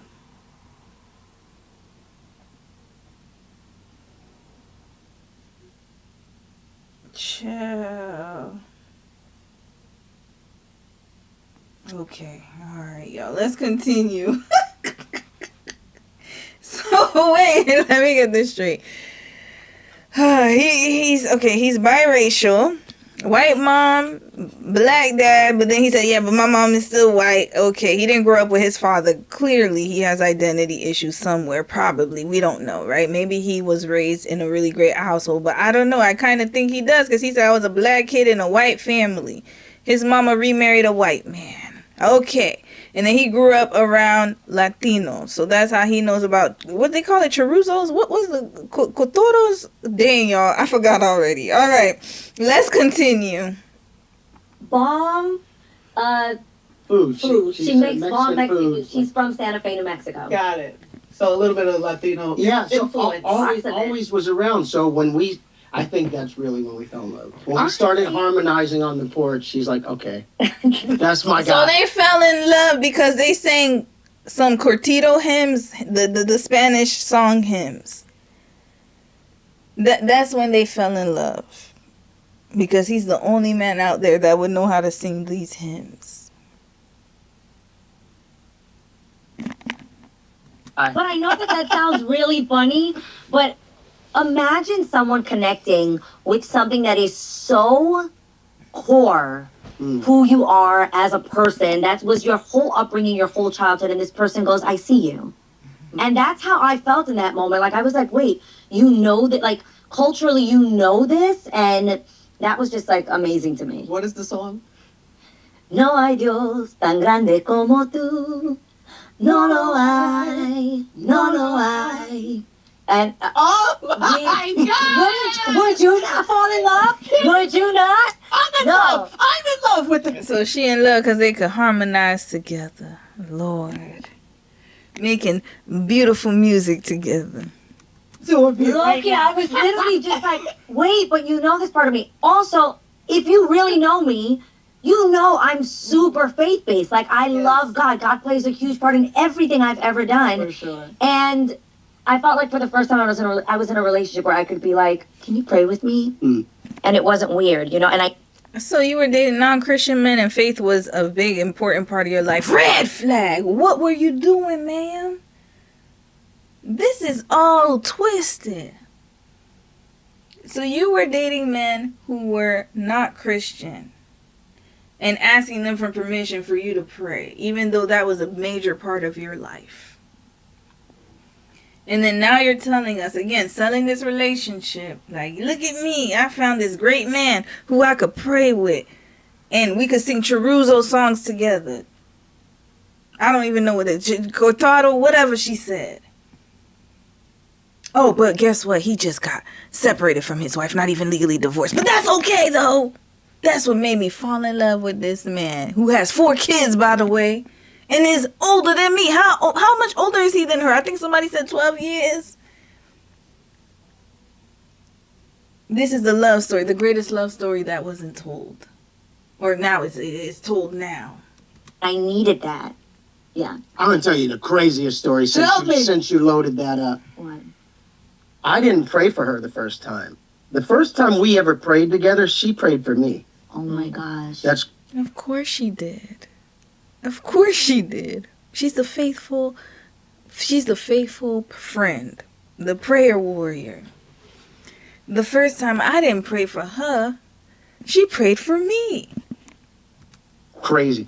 I told her, this is what's going on in my life. It's bad. If once the world finds out, my life is over. My career's over. It's where I was at. Because you're in ministry. Yes. And my livelihood was attached to whether people thought I was a Christian or not. You know, or a superhuman Christian, by the way, like a super Christian. And I expected her, and what I shared with her was like embarrassing and painful and all that.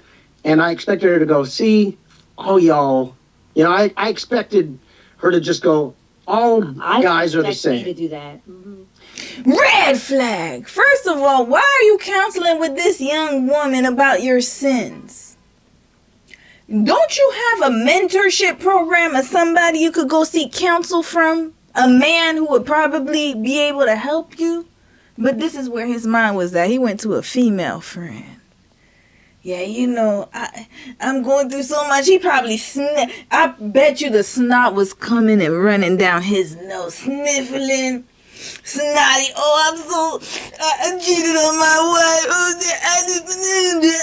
wife. And notice what he said. I expected her. Listen to what he said. Literally just like, wait, but And what I shared with her was like embarrassing and painful and all that. World finds out my life is over, my career's over. It's where I was at. Because you're in ministry. Yes, and my livelihood was attached So he had nobody else that he could go and talk to. to whether people thought I was a Christian or not, you know, or a superhuman Christian, by the way, like a super Christian. And I expected her, and what I shared with her was like embarrassing and painful and all that. And I expected her to go, see, I expected her to go, see, oh, y'all, you know, all of y'all ain't shit. That's what she was supposed to do, because that would have been a woman with standards. But he's like, oh, I found a low self-esteem one. I'm going to keep her. She has no backbone, no standards. She's a forgiving warrior. She forgives me for everything. She a real one. That's the type of woman I want to be with. She didn't even get mad at me. She prayed for me. And I'm not saying you can't pray for people, but I would have, listen, you coming to me, you need to go see somebody at the church. I'll pray for you from a distance, brother. I hope you get it together. But no, she took him in like he was a stray. Stray. You know what? Let me watch my mouth. Like he was a stray. Let's just put it that way. expected her to just go, all guys are the expect me same. to do that. Mm-hmm. And she leaned across the table and she grabbed my hand and she just started praying for me. This is when we're still friends. And I sobbed at that little table. I told y'all he sobbed. I knew it. Ain't no way you didn't, because you got to tug at the heartstring. I'm just such a dirty man. My Lord, I'm sorry. I know he was sniffling and snotting up a storm. He got to sell this, right? So you got to sell it to her. She looks like the type that would rehabilitate somebody. She's the type of woman that would be at the jail praying for people, and then she'd fall in love with one of the felons, the prisoners. That's what she gives me, y'all. I'm sorry. She's given that. She just basically said, God, please help this man know that he's not what he's done. And I think even that, like anybody listening right now or watching right now, we need to understand, like, again, if I changed anything, it would change everything. We need to understand that cheating men can be forgiven. Yes, Lord. Yes, okay. You know what? We got to be on our Adrienne Bailon Houghton tips, ladies. Ladies, listen to him. He's about to give us advice on how to forgive our cheating. Oh, no, not forgive, because his ex-wife didn't. Kudos to her, by the way. But how to approach a man who cheated on his wife. Because if you're single and there's a man like Israel, you might be missing out on your Israel. Because, you know, you're just judging him because of one little mistake. You know, you remember he said some mistakes were his. The marriage wasn't all his fault. So you might be missing out on your Israel, not your Boaz, your Israel. Because you wouldn't accept a man that cheated on his ex-wife. She wasn't even his ex-wife at the time, but anyways, I digress. You missing out on him. That's what y'all get. Y'all missing out on the good thing just because of this little problem. We are not what we've done. We are the sum total of what we inherited out of the womb, what we've dealt with in the community. Lord, here you go with the church Bible. Oh, Lord, I know where this is going. Oh, finds Lord. Out. My life is over. Is Israel a Leo too?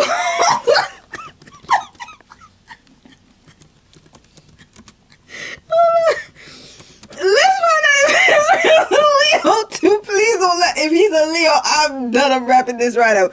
Oh no, he's not. Okay.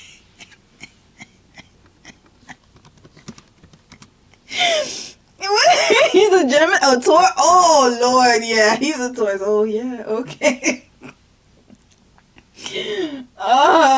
Wait. Adrienne gotta be a Cancer. I'm sorry, guys. Adrienne gotta be a Cancer. I'm sorry for my Cancer sis. My Cancer sis, if you are Cancer, I'm so sorry. I'm sorry. Hold on. Is Adrienne Bailon? That's how you spell her name? Lord. What's her zodiac? Oh, is she better not be a Libra, Lord. When's her birthday? Hold on. October 24th. Yeah, she's a Scorpio, I think. Oh, man. Yeah, she's a Scorpio. Oh, that fits. I knew a friend just like her, and she was same exact thing. Pick me of them all. The biggest one, y'all. Biggest pick me of them all. She's also a Scorpio. Over, my career's over. It's where I was at. Because you're administrator. Yes, and my livelihood was attached to whether people thought I was a Christian or not. You know, or a superhuman Christian, by the way. Check if he has Leo placements, maybe. And I expected her, and what I shared with her was like embarrassing and painful and all that. And I expected her to go, see, all y'all, you know, She should have. her to just go, all guys are the same. She should have. That's the reaction And of somebody she who has leaned across self-worth the table and She value. grabbed my hand and she just started praying for me. This is when we're still friends. And I sobbed at that little table. And she just basically said, God, please help this man know that he's not what he's done. And I think even that, like anybody listening right now or watching right now, we need to understand, like, again, if I changed anything, it would change everything. We are not what we've done. We are the sum total of what we inherited out of the womb, what we've dealt. Okay, so basically God made us sinners. That's what he's saying. What we've inherited out of the womb, that's us being sinners. Okay, that's the first part. Let's continue. And remember, he said, if I change whatever the quote is that mentor told him, a terrible one at that. Continue. Within the community we grew up in, or the church trauma that some people have So, community we grew up in, church trauma. had to actually deal with. That's a real thing. And yet here we are both years into our life on the other side of that going, all of that wasn't working against us. All of that was serving to make us who we are. All of that was serving to make us who we are. Everything that happened. No accountability whatsoever. This is what happens when you have a lack of accountability. He said he wouldn't change anything. He's not even sorry that he cheated on his wife, y'all. He's not even sorry about that. Because I got my new wife now and my new baby. You know, I'm more emotionally intelligent now, so who gives a damn about my 4 kids and my ex-wife? I don't care. Oh, yeah, I love my 4 kids, but, you know, whatever we had, oh, well, you know, it led me to this one right here. My dream girl. So he's telling us that you are not what you've done, and that is true. You can be redeemed. But he's never had to actually face the consequences of his actions. He was not held accountable, and he hasn't been responsible, and he's still not taking accountability here. And you're going to tell me that this man is reformed?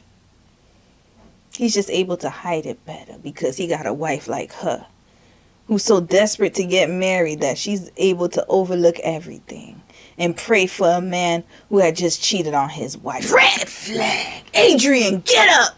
Stand up! Wake up! This is embarrassing.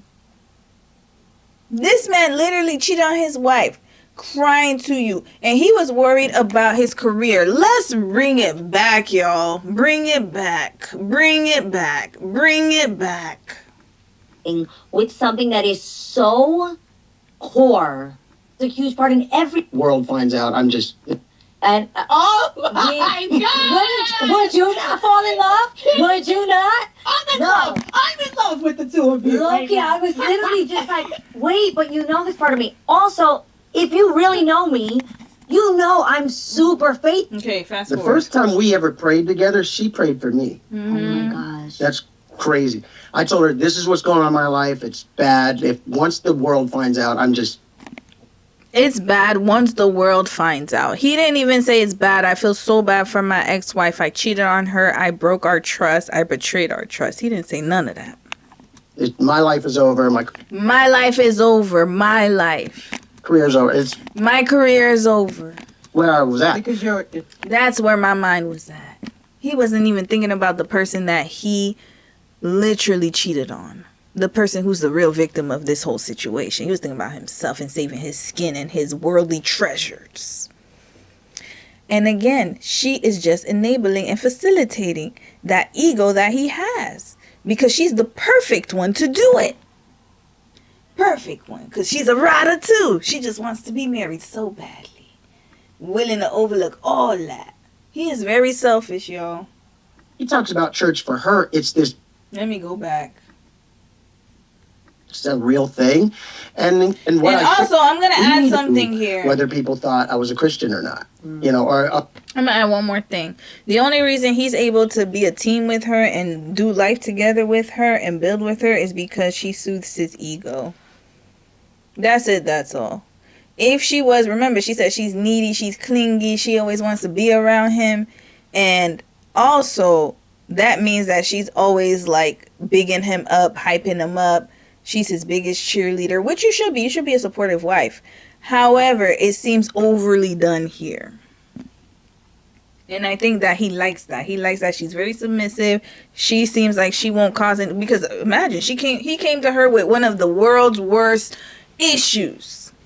And he was sobbing and crying, and she forgave him easily. So he knows that if she could forgive him for cheating on his ex-wife, then when that time comes for her, because it will come, y'all. It will. It just hasn't had time to fester yet because she's all up under him. But it will eventually, because he hasn't dealt with it yet. When that time comes, then she's going to be the one to be easily forgiving. That's all that is. He wanted to find somebody who would accept him for who he is. a superhuman Christian, by the way, like a super Christian. And I expected her, and what I shared with her was like embarrassing and painful and all that. And I expected her to go, see, oh, y'all. You know, I expected her to just go, all guys are the same. To do that. Mm-hmm. And she leaned across the table and she grabbed my hand and she just started praying for me. This is when we're still friends. And I sobbed at that little table. And she just basically said, God, please help this man know that he's not what he's done. And I think even that, like anybody listening right now or watching right now, we need to understand, like, again, if I changed anything, it would change everything. We are not what we've done. We are the sum total of what we inherited out of the womb, what we've dealt with in the community we grew up in, or the church trauma that some people have had to actually deal with. That's a real thing.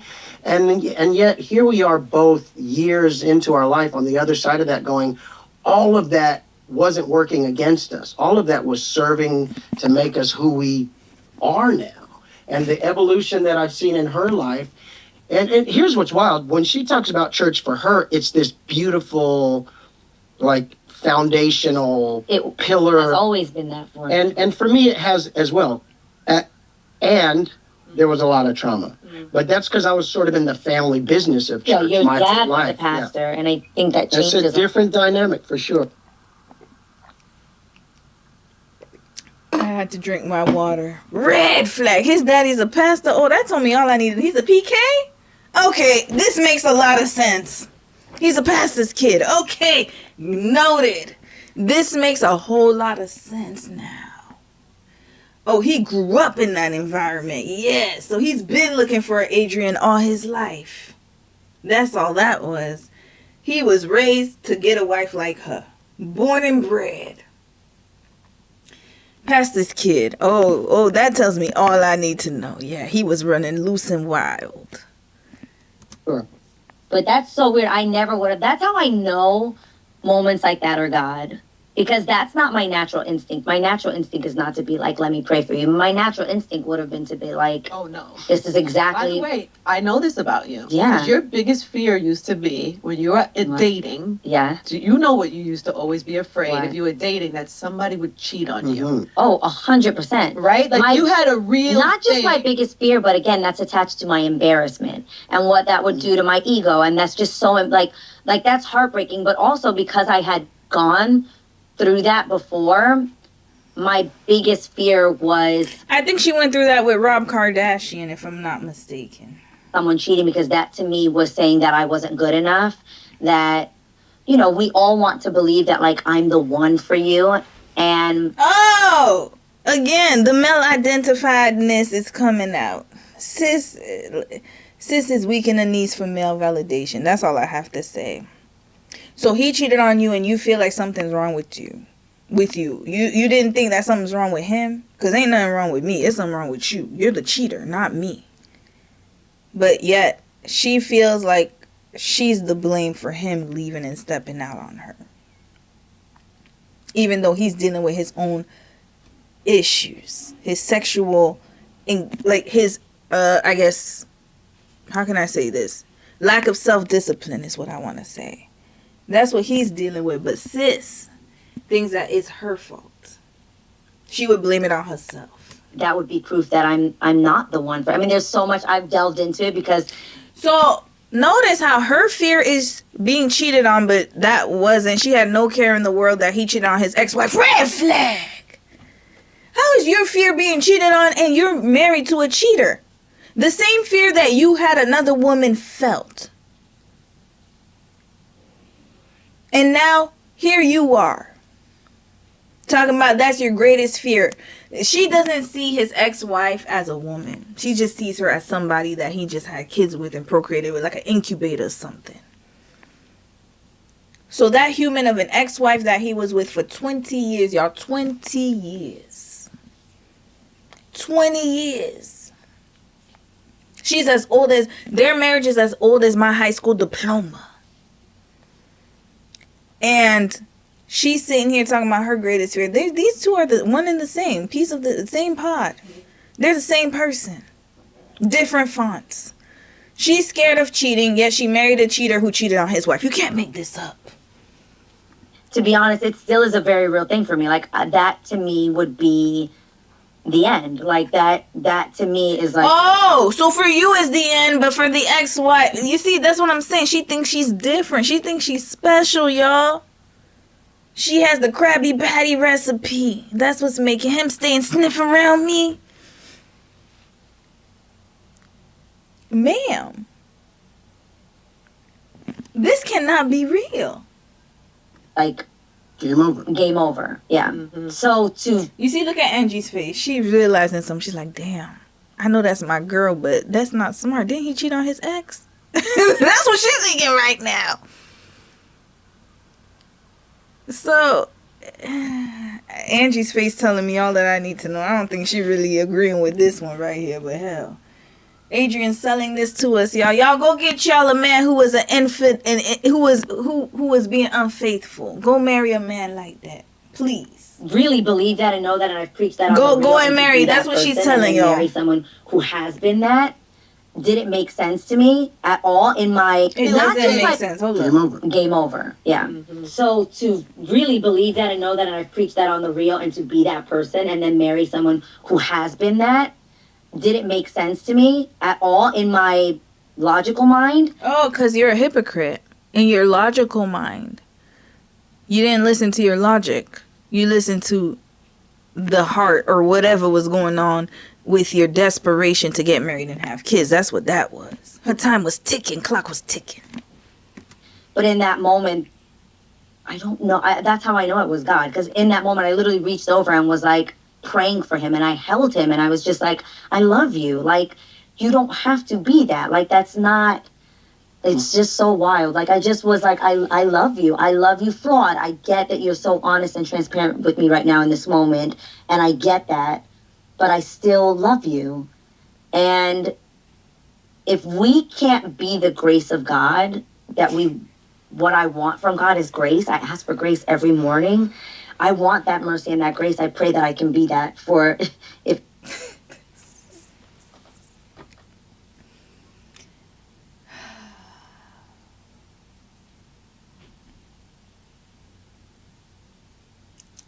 anything the person I married, you know? Wow. If I could be, I feel like I'm very gracious now. You're the greatest. Oh my God. For real. And I think people that would have watched hours of footage of The Real would think there's no way that would be her take on, something that is adjacent to the biggest fear of her life. And of course, this is before we're dating, but it's also a warning like, hey man, if we're doing this, please know where I stand on this. Yeah. But I say all the time, Adrienne She compromised because she was desperate. Next! epitomizes. Can I say epitomizes? Is there a better word? Adrienne is the example of God's grace to me. Like when somebody goes, what does grace look like? I go, looks like my wife. A lot like my wife. Just because she's the real thing. She's consistent. She gives grace to those who don't deserve it. She shows mercy. And boom, there it is. This is why he married her. I told you. I already knew. He married her because whatever he gonna put her through in the future, she's going to give him grace for it. That's it. That's all. He would have never married a woman. That was probably his test. Like, ooh, let me see if she's the one. And if she said, no, I'm not going, nah, you better go to somebody else with that cheating. And then he would have been like, let me go to the next woman and do it. He had an agenda, y'all. She gives him grace. So basically, he's going to get whatever he does in the future, it won't matter because she's going to forgive him. And he already knows that. Because the fact that she could marry a man who cheated on his ex-wife, and that was her greatest fear, that lets him know that she'll let him get away with anything. That's all that is. Mercy to those who haven't earned it. What does that He's probably doing stuff right now. We don't even know. do to you as a man, though? Because it's like, if you think about who you were back then versus who, and of course, you make mistakes, you pray on it, you pray together, God leads you down the road that you're supposed to be on. But there has to be also actual ways in which you change your thinking. Maybe you change impulses. I'm just wondering because I don't know. Whenever we share stories, I always think where they land in the world and who needs to hear them. Sure. Yeah. And I think How do you change? How do you? Yeah, and I think about a couple, or I think about a woman who's trying to decide if she gives the man that she's with grace. How do you know when the man that you are with deserves that grace? I guess prayer is helpful to many, but I just wonder what would it be about that man that would, like, what would that man need to do to be a different version of himself? Hey guys, it's Angie. Thank you so much for watching the pod. Fast forward a little bit. And to put real My home in real life. So if you want to get organized now, you can go and shop all things home. Wayfair, every style, every home. Does that make This sense? is great. I mean, I think that man would have to be willing to put real work in, real self-reflection in. You didn't do that. Red flag. When did you do that? I'm tired of these folks. Hold on. When did they get married? Hold on. Hold on. Hold on right now. Hold the line. Hold the line. Hold the line.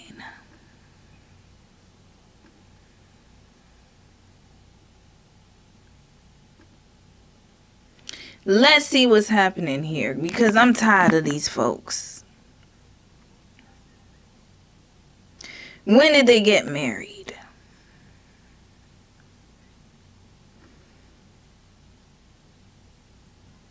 Oh, she has a biography?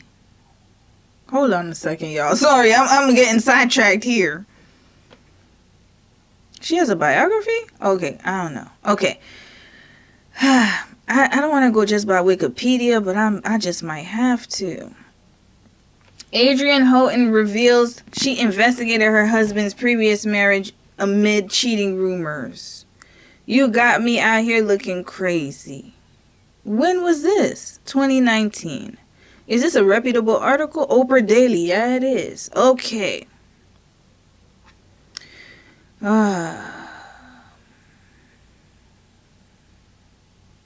Okay, so this was on an episode of The Real, y'all.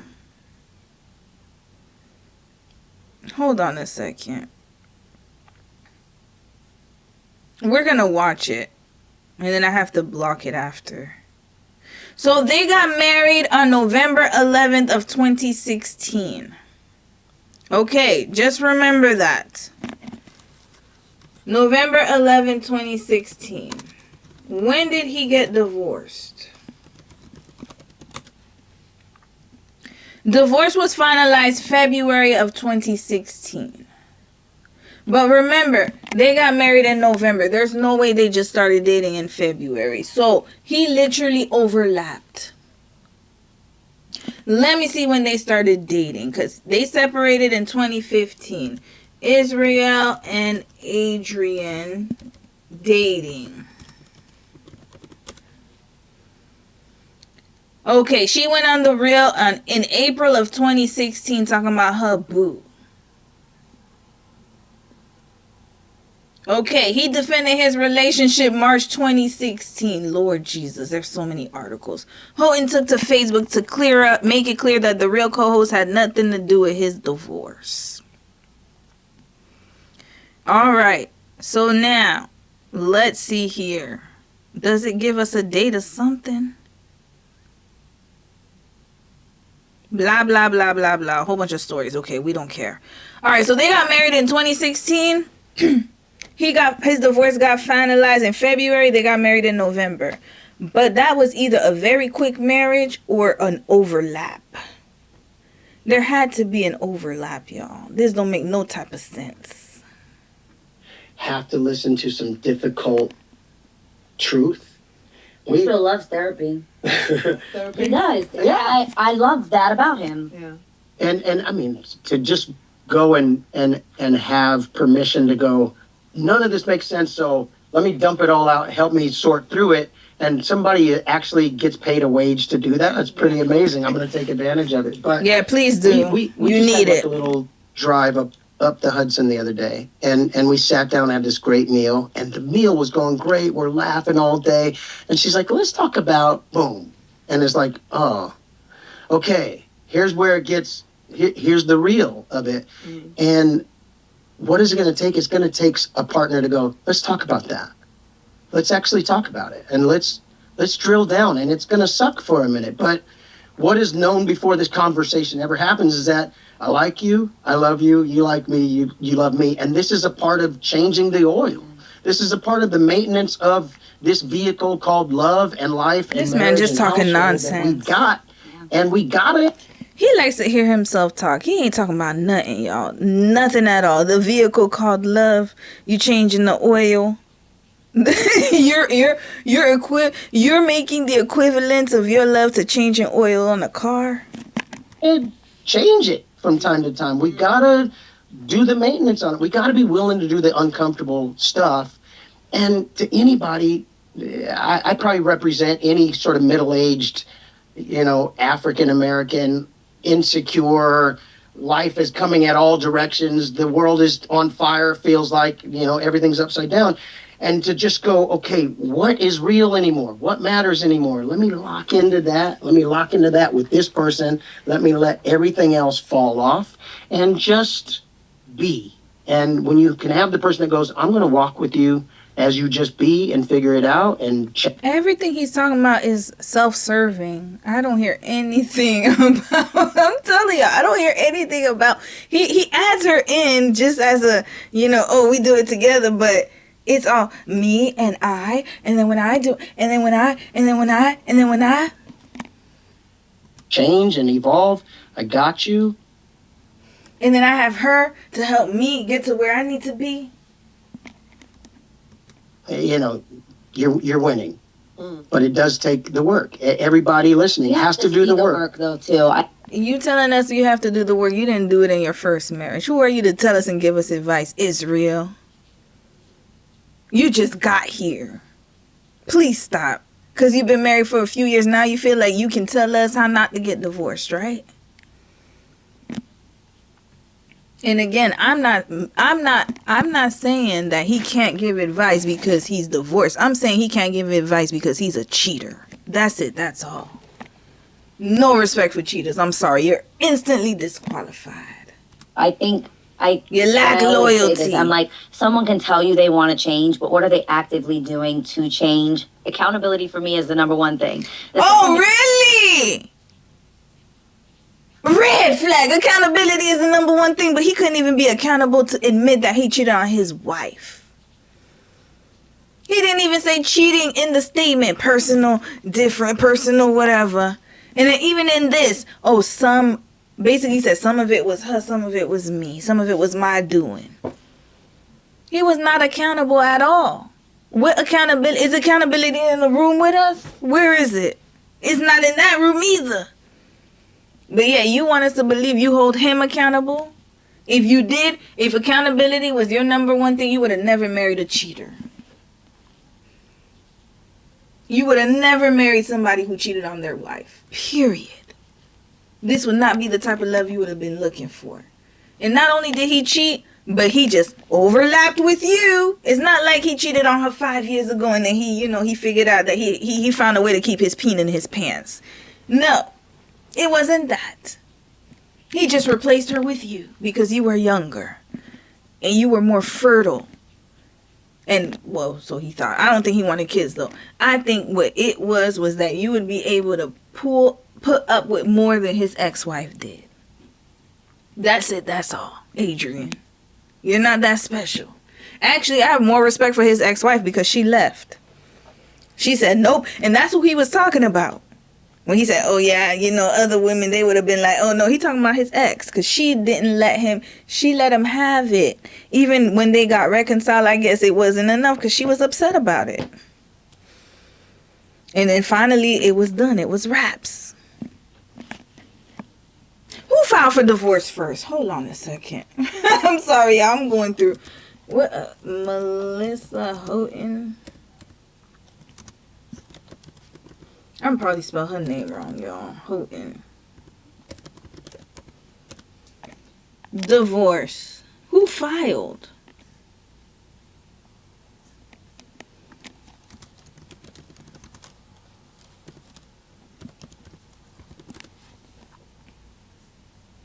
Oh, she filed for divorce. Here we go. Here we go. In reality, Israel and ex-wife Melissa had filed for divorce under their initials months before he started seeing Adrienne. But who filed, though? Can we get an answer on who filed?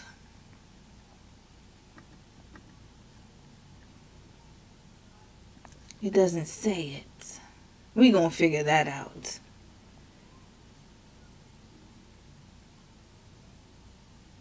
I need to know who filed. I believe she did. I actually believe she did.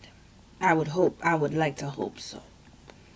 The thing I would say is, how have you changed? And do I see a change, whether it's that, like you see somebody actively going to therapy? If you ask the person, well, why did it end up in that place? I think for you, a lot of times you'd be honest in saying he wasn't, like you still have a hard time. Like if I come to you and I tell you, how am I doing as a wife? And we have these really honest conversations. We used to do baths. And we'd get in the bath and be like, okay, this is the things I liked this week. Love that you did this, but like, almost like low-key like a report card, but not like that. Just a good conversation. And we'd be like, if ever I'm doing something that really bothers you or that is a turnoff for you, I need you to be honest and vocal about that. You might hurt my feelings now. I'd rather you hurt my feelings now than that we're 20 years from now, you're not in love with me anymore, and I have to have that hard truth. That'll hurt my feelings. That'll hurt your feelings, but not the wife that he was with. And you feel like he won't do it to you. He's done it before, Adrienne. What's not clocking to you? What's not clicking, Steven? What's not clicking, Adrienne? He's done it before to somebody else. He has a pattern already. And yes, whoever said in the chat, hold up, who said he had a side? He had a whole side baby, y'all. Oh my God, this man had kids with his mistress. I'm just catching up, y'all. Yes, I believe he did. I believe he had a side baby. Hold on, let's find out.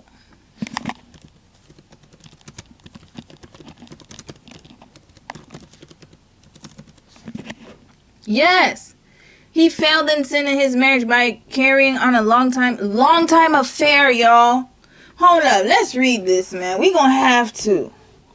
We gotta read it. Israel admitted that he had failed and sinned in his marriage by carrying on a long-time affair. It wasn't a one-time thing. You see, this is what I don't like about this whole Angie Martinez. They're making it seem like, oh, he just had a simple lapse in judgment. It was a one-time thing. This man had a long-time affair. It was continuous lying and deceiving behavior. He's a deceiver. And she was forgiving him for snotting up in her crying. Oh, I'm just a failed man. He was only upset because he got caught. And it was going to be publicized. And then the world would see what a dirty dog he is. That's all that was. He was trying to save his skin. Long time affair with Mistress Devon Moreno. While married, the musician also fathered 2 children. Red flag.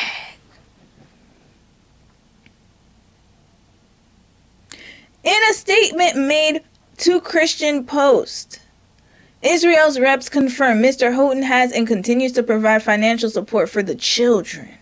Israel has repented and moved forward. Y'all, so Adrienne not only married a man who had an ex-wife of 20 years, but somebody who had a long-term affair and fathered 2 children from that affair. Red flag. Stop selling us this damn love story. This is a nightmare. Nightmare on Elm Street. This is what this is.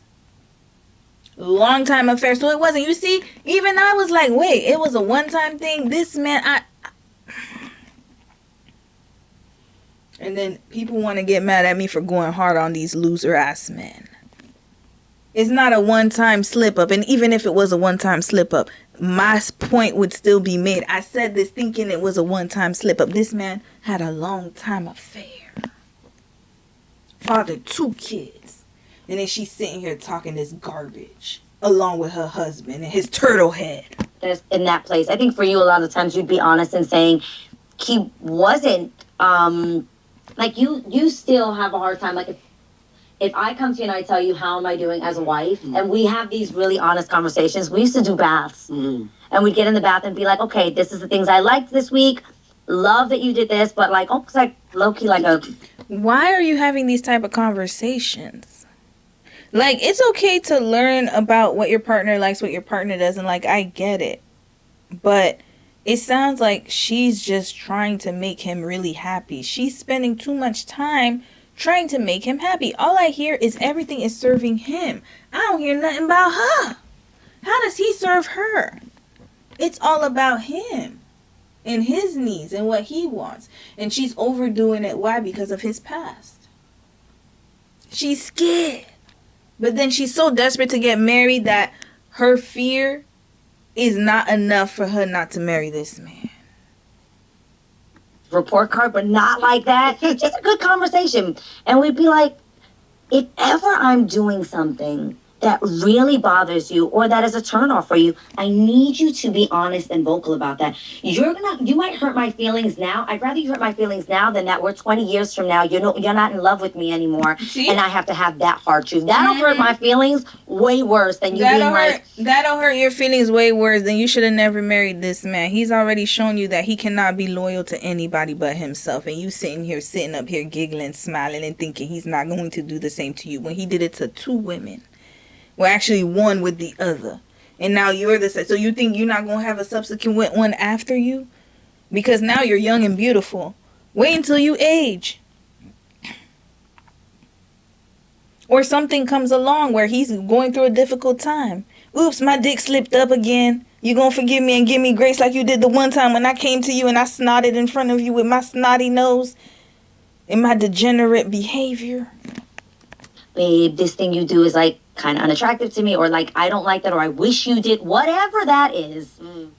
Let's save ourselves 20 years from now and just tell it to me now. And I think that for you is difficult. Be honest. That's just not who you are. That's really hard for you to be like.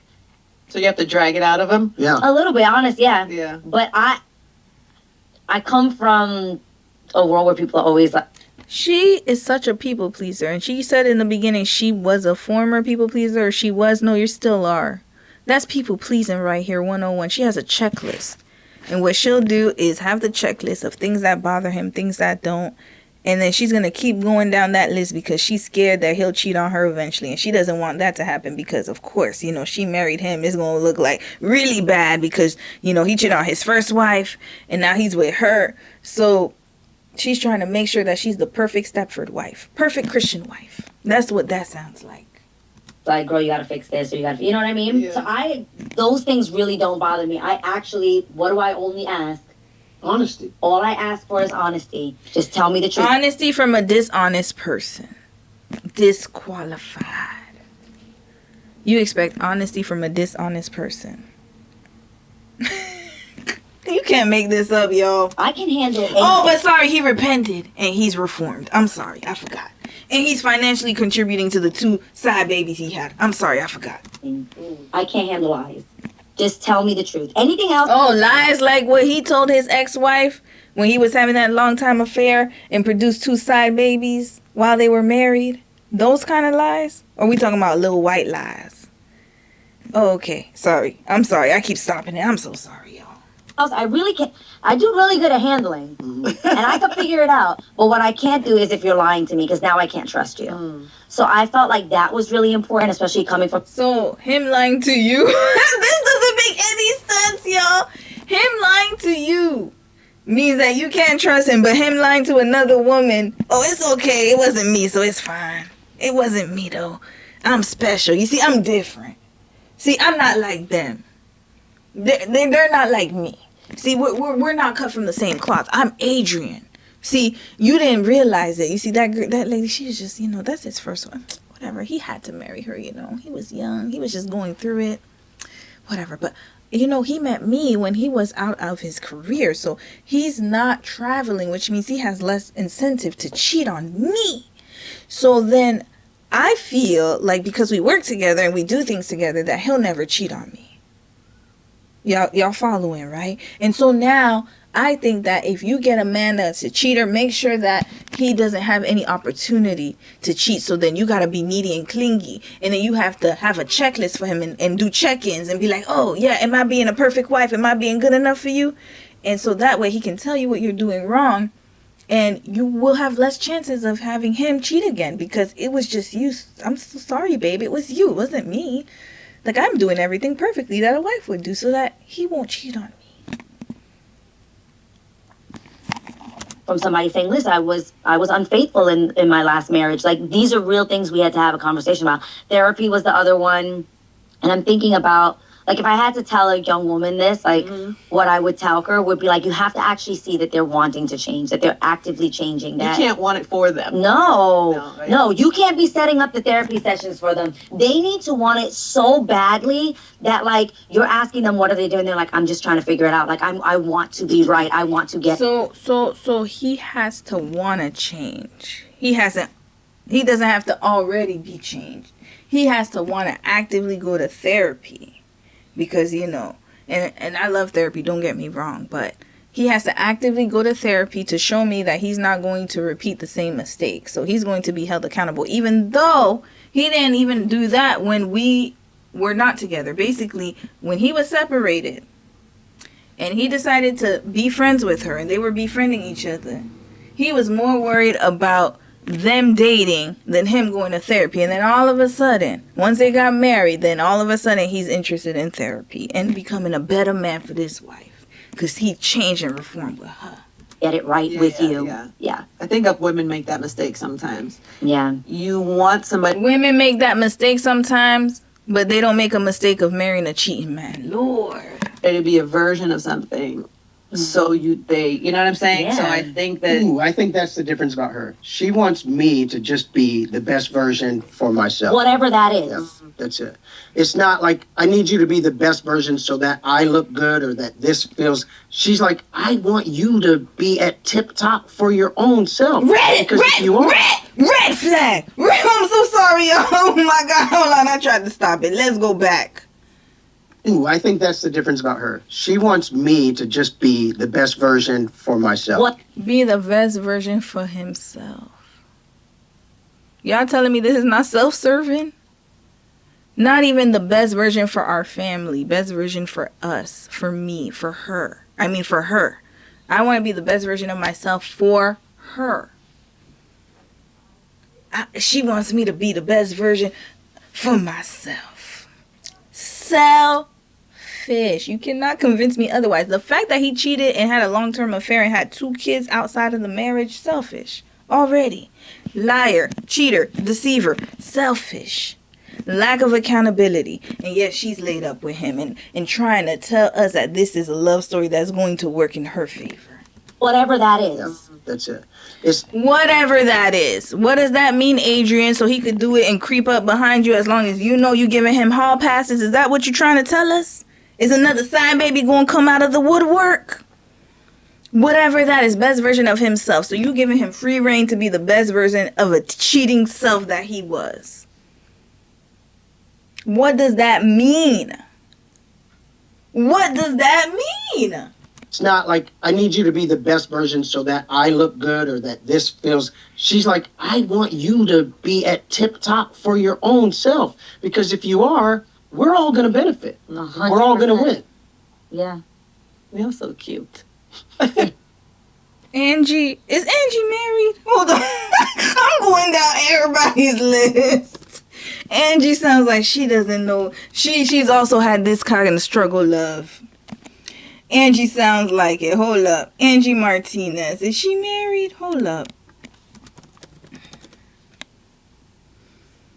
I'm sorry. Wikipedia after so she's been engaged for 2 years, but they haven't set a wedding date yet.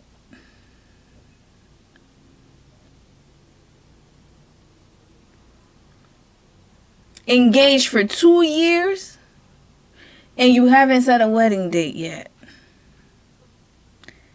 She's currently not married. Okay. Not that it matters that much, but it's just giving me, I need to know what because she said, oh, y'all are so cute. Sorry, I gotta go through Wikipedia. That's probably the best I could do right now, because I don't have time to go through other websites. She has a son named Nico Ruffin. And her baby daddy is Nokio from Drew Hill.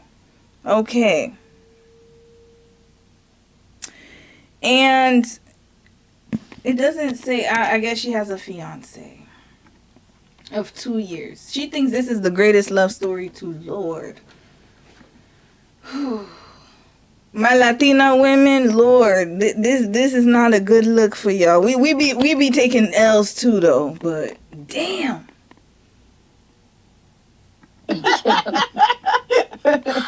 Let's talk about the parenting journey.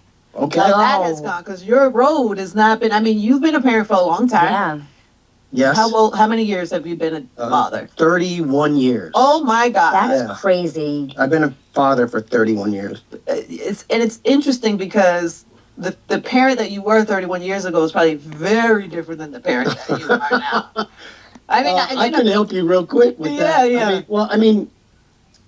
So Mariah's going to be 29. Mm-hmm. Wow. So Mariah technically was my first child in the sense of the child that I helped raise. Mm-hmm. I have an older son who I didn't know I was his father until I was... Red flag, hold up. How many baby mothers does he have? So he has an older son that he didn't help raise. Then he has Mariah.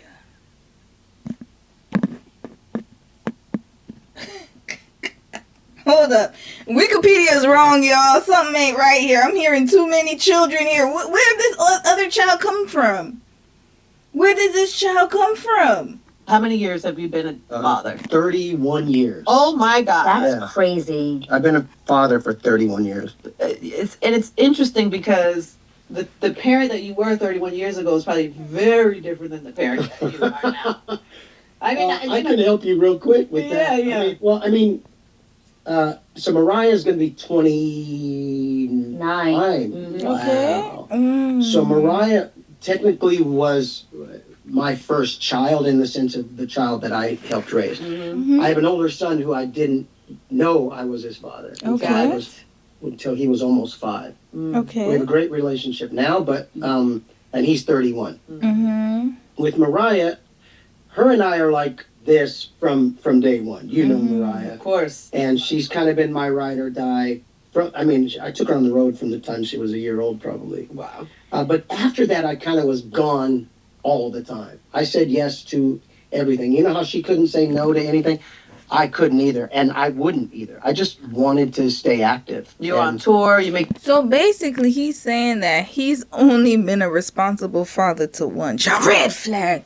Sir, you were sitting here procreating and having children and you couldn't even be there for them? The first one, you met him when he was 5 years old. We don't know what was going on in that time. He's making it seem like, oh, the mother didn't tell me, whatever. I don't know. He kind of made up a little situation. I feel like he was busy. I don't know what he was doing. Second daughter was the one who he actually took care of. What about the third and the fourth? Because you got 5 kids. Oh, so this makes sense now. He's not considering the side baby. So that's why. So he's talking about the oldest one. So one out of wedlock. And then he only had 1 kid with Melissa. Yeah, Wikipedia is wrong. Update. So he had one. Hold up. Hold the phone. I keep going on Google because this is intriguing me now. This is going to be a wild case study. Y'all making a case study out of this. This is just the interview. Wait till we get to the case study. Wait till we get to the case study. Oh, her name is not Melissa. It's why people spell their names really weird. Sorry, Melissa like that. Okay, Melissa. Okay, how many children do they have together? They didn't have 3 children. This is a lie. Something's not right here. Hold up. Maybe this is going to give us a... Oh, she's 61. Okay. They met in ministry. So him and his ex-wife, they met in ministry and got married 4 months later. Red flag. They were young too. She has 3 children with her ex-husband, Mariah, Israel, and Milan. How is that possible when they say he had 2 kids with the side baby, Kingston and Christian? Hold on. You know what? Hold on. This is the Christian Post, y'all. So this is a very reputable source. And he lost a lot of weight. I guess he's trying to keep up with Adrienne. He's worried she's going to be with somebody else. Who knows? No, he's not worried, actually. I lied. He's well secure in his relationship. Child support case. Hold on, let's read this. This is messy.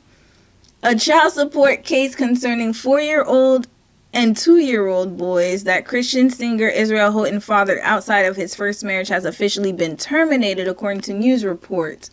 Not Bossip. Bossip is reporting that the Texas Attorney General's office has closed a case seeking to determine child support for Houghton's sons. A representative from the Harris County Superior Court reportedly told Bossip that a judge signed off to end the child support hearing in the Harris County Family Court in Texas on December 6. The website also reached out to the mother of Houghton's sons, Devon Marino, who explained why the case is now listed as non-suited and is no longer being pursued in court. Although she didn't get deep into detail, Marino revealed that her children she shares with Houghton are well taken care of. So he's financially supporting them, but not emotionally. The suit was dropped because of misleading information, Marino told Bossa via email. Our children are well taken care of as it always has been. Houghton has not publicly spoken out about his 2 youngest children, Kingston 4 and Kristen 2. And he allegedly fathered while in his first marriage to now ex-wife Melissa Houghton. However, his representatives did assure the Christian Post that he was financially providing for the children. Okay, so this was written in 2016, December. He got married to Adrienne in November. He has a 2-year-old at that time. So, kid was born in 2014. We doing a real timeline right now. I'm writing all this down. One kid was born 2014. The other one was born 2012. He got married 1994. He has how many kids with his ex-wife? 3 kids. Let's go back. Children. So Wikipedia was actually accurate, but they didn't add the side babies. That's all that was. So where's Israel Houghton? Here we go. Okay, so he has Mariah, Jordan, Israel. Who is this one? Hold up. Now there's more. How many kids does this man? Wait a dang on minute. Hold on. Maybe y'all can let me know. Hold on. What is happening here? Wait, this is Christian and Kingston. Hold on. What's their names? Kingston and Christian. Okay, Christian. Kingston. Oh, Lord. All right. Let's do this, y'all. This is craziness. This is insanity. Hold on. Where's the personal one? Hold on. What's going on here? Wait, where's his personal life? Oh, gosh. Hold on. Oh, it doesn't say it. Okay, children. Oh, Lord. All right. So, here we go. Okay. Thank you. But why isn't it showing it here? He has a lot of songs here. A lot of music. Okay, here we go. So, in 1994, he married Melissa. Had 3 kids.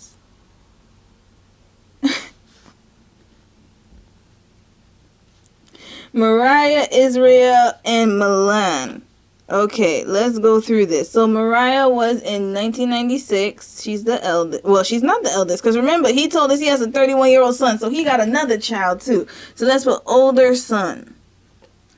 Then he had 1 child in 1996. Another one in 2001.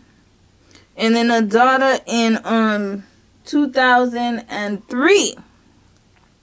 Then he had a son in 2012 and 2014. And then he had a kid with Adrienne in 2022. This man has 1, 2, 3, 4, 5, 6 kids. And he had fathered 2 in a long-term affair. And he's the catch. Red flag. This is embarrassing. You should be ashamed, Adrienne. This whole podcast. You know what? If you're going to marry a man like this, just go with. Why do you need to come out here and do this to yourself? What was the reason? Did they have a reason to come back out and do this? Like, is there a book coming out? Or like, what is this just free information? They don't feel ashamed? This is embarrassing. This is extremely embarrassing. Let's see. Wait, let's continue because he named 2 kids so far. Let's see if he names the side babies. Music, all of that, and because the marriage was right? so Isn't that how you met that's up how the we set? met, yeah. But the marriage was so not great that I just didn't want to be around, and so I Wait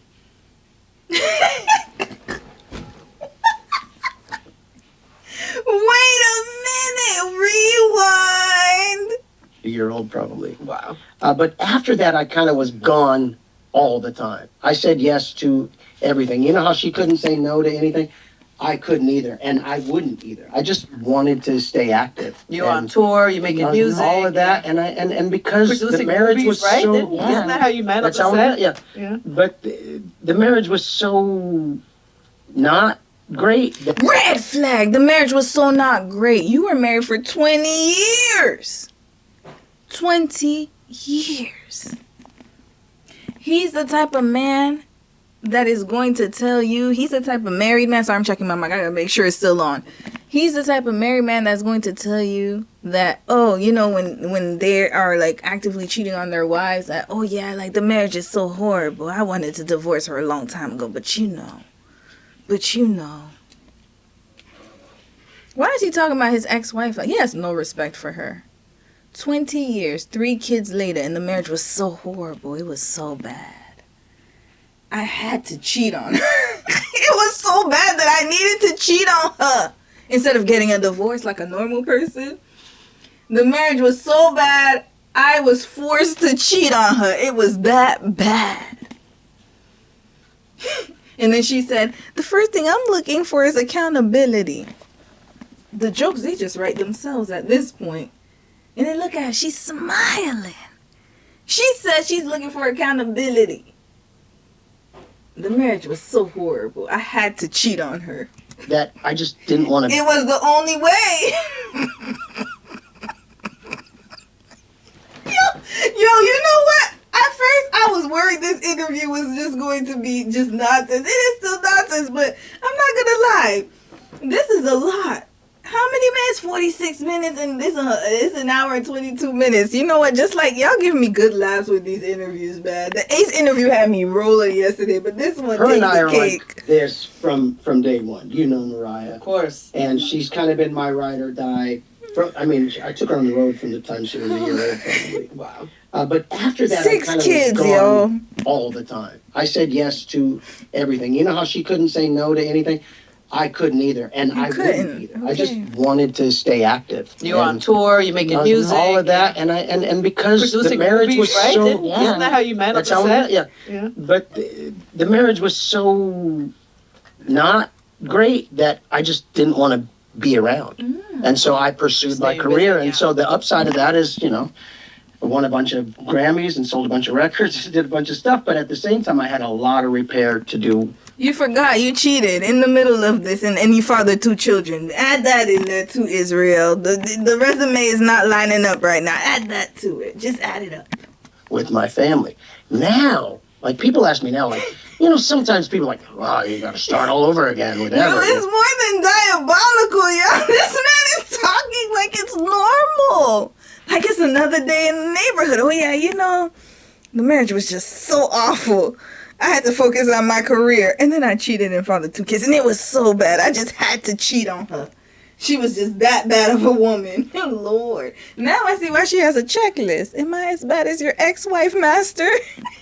This is craziness. A year old, probably. Wow. But after that, I kind of was gone all the time. I said yes to Lord. everything. You know how she couldn't say no to anything? Oh, I couldn't God. either, and I wouldn't either. I just wanted to stay active. You're on and tour, you're making music. all of that, and because the Producing marriage movies, was right? so Isn't that how you met on that's the how we set? met, yeah. Yeah. But the marriage was so not great that I just didn't want to be around, and so I pursued my Stay career. busy, And yeah. so the upside of that is, I won a bunch of Grammys and sold a bunch of records, did a bunch of stuff, but at the same time, I had a lot of repair to do with my family. Now, like people ask me now, like, sometimes people are like, wow, you got to start all over again, whatever. There's only 2, and I'm like, you don't understand. I'm having the time of my life with this And I kid. love that they're a part of it too. You know what I mean? Like Mariah lives Kids here in all New the York. time, yeah. Sonny, like they literally will we literally do sleepovers in our bed. Like it's all of us across the bed, whichever. They love him. Sonny must be the oldest son, I'm thinking. Because he has Mariah, Israel, Milan, Kingston, and Christian. So, and Ever is the youngest one. So, yeah, I think Sonny is the eldest. And it's It's yeah, great. it's really special. The greatest. So this time around, I'm far more present. I'm far more involved. I'm learning Spanish while Ever is learning Spanish. It's the greatest thing, and we're just sort of, it's like being Oh, a he's a kid all cutie. over again, and He's cute. getting on the floor and playing Hot Wheels every day with this kid, and whatever the new thing he's into, I'm into, and it's great. I mean, come on. It's Oh, it's so great. I remember when you guys told me yeah, yes, the baby was coming. yes. And it was just this abundance of joy. By the way, your reaction Was was an the abundance best. of joy. Was it? I don't Oh, Yes, my it was gosh. so I don't even good. remember that part. I just remember you guys. The craziest thing is, do you still go through this now, even looking at Nico? Are you like, I can't believe that's my kid? Does that still happen? Well, no, it's more like because as they get older, you relearn them. It's Mm. like Wow. you have to relearn who they are all the time because they're becoming a different person, all the Version of time. themselves, And yeah. so sometimes he does or says things that I'm like, wow, I guess that's so super dope. Like I have like this kind of like able to appreciate him Mhm. outside of being his Yes, mother. yes, just as yes. a being like, and the same, I have Christian since he's 4 Yeah. in my house, and so the same thing with Christian. Sometimes they do things, and I don't know. I'm just. It's amazing to me the human beings that they are because they go out and they have their own experiences outside of you guys. So then they come home and they're a little different. Yeah. Is that what you were asking? Probably not. But No, for me, it's the actual. Oh my gosh, I have a son, Yes. and he's the living, breathing human version of like The us. two of us. And he's walking around our house and doing things, and he's very strong-willed. I don't know where he gets it from. He's very strong-willed. He's really, really funny. Hilarious. He- He's so cute. But the thing is, he knows he's funny if you laugh, and then he's gonna keep saying the same joke over and over again to keep you laughing. It's giving me on the reel, but I'm gonna literally, I'd be like, did you guys hear that joke? But like for real, That's mad funny. it was OD. But I'll see Ever do stuff like it, and I'm like, oh my gosh, like that's his personality. He's really funny. He has my whole face, but he has her entire personality. That's It is amazing. Israel's whole face. He's so cute. It's true. He has my forehead and my ears. I'm holding on to that, okay? What have you learned about each other from parenting? Or Wow. like, Whoa, uh, it's a big one. You have to make the time, because a child really, he'll consume all our day. 24 And hours. while we love that, it has been significant to us to also be like, we have to take care of us as well. Oh, So yeah. that's been Mm-hmm. a transition, like just like a figuring out how to navigate that. First of all, the last 6 months for us have been nothing but full throttle. Mm-hmm. Everything about it. We did the live record. We did 2 volumes of the live record. She did Broadway. Like, it's just non-stop. And we realized, hey, at some point we might need to, like, we'll find ourselves going, hey, could you and I just go escape for a day or two and not tell anybody? Yeah. Oh, you started to get the urge to cheat again. I'm sorry, yo, I can't take this seriously. You started to get the urge to cheat again. That's what it sounds like. You ain't seen your wife in a minute. You're like, yo, listen, I'm getting triggered. Time for us to go escape somewhere. I'm getting triggered again. Like, that's where we're at right now because it's nuts. and But, so you're making that time. Yeah. yeah, but in all of that, we realize we do like each other. Because even like, again, talking about the uncomfortable conversation the other night, Yeah. by the time we're in the car, we're laughing about something. Well, actually, we laughed about something crazy after that, but I can't share that. And you're still, and then you're closer. That's Yes. that's the Always. surprise. Yes. That's Always. the surprise of Yes. the other side. If you can get to the other side of If that. you can get to the other side, you are absolutely closer. As a parent, I realize that I'm so grateful that I chose him. Does that make sense? Who you choose to have children with is wild.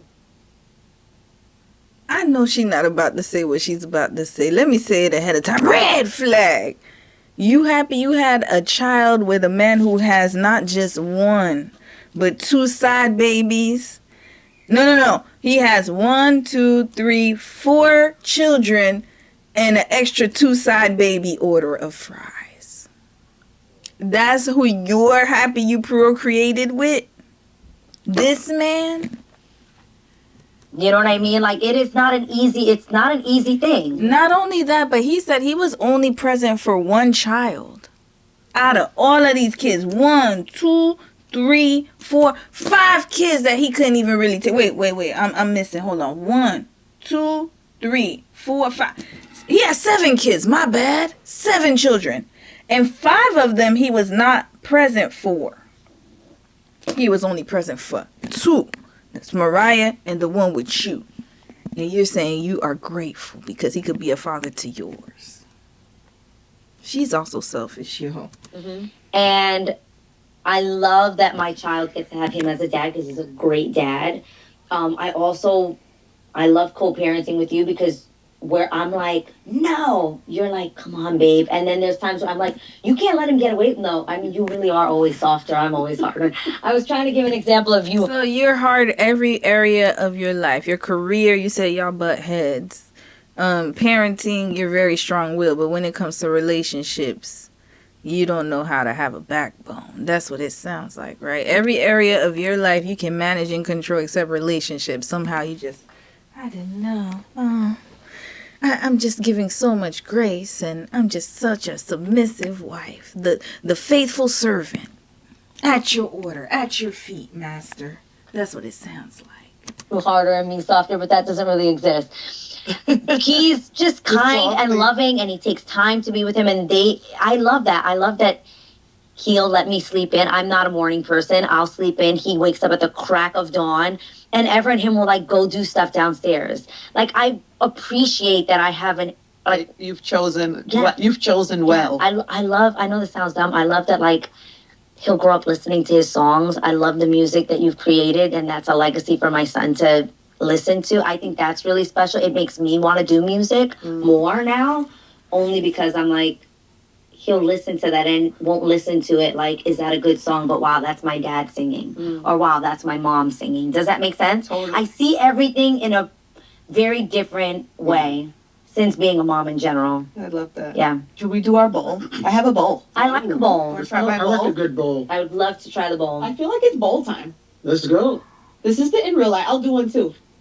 Oh, people asking questions in real life. Lord, this is gonna be Okay, you can messy. just questions. Yeah, do them. This is gonna be messy. You do one. Should I do Hold one on, first? before we start this, let me read a few comments. Start that fell. If she's happy, I'm happy. Yeah, I'm happy for her too. But Lord, this is terrible.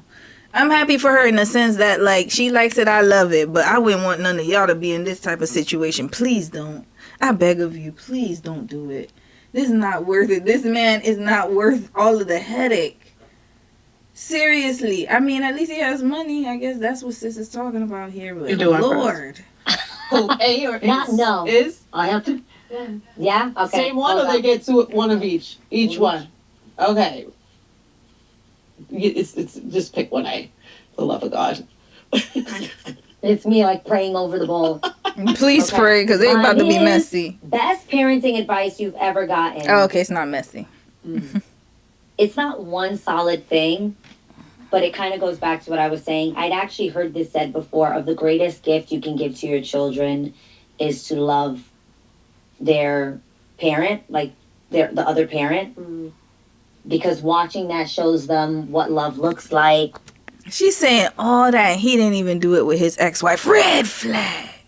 Look at him. He's acting brand new in this relationship, y'all. He done switched up. I don't like it when men do this. This is so horrible. That's sad. He didn't even do that with his ex-wife. A healthy relationship that they should want to have in the future. And I would think the main thing from that, oh, I have another one. So that would be to be a really good spouse to him and keep a strong marriage so that we can have a healthy, happy family, and I can be an example of that. But the other one I just remembered was to be happy. When you ask any parent, what do you want for your child? What do they say? Just want them to be happy. But rarely are we examples of that.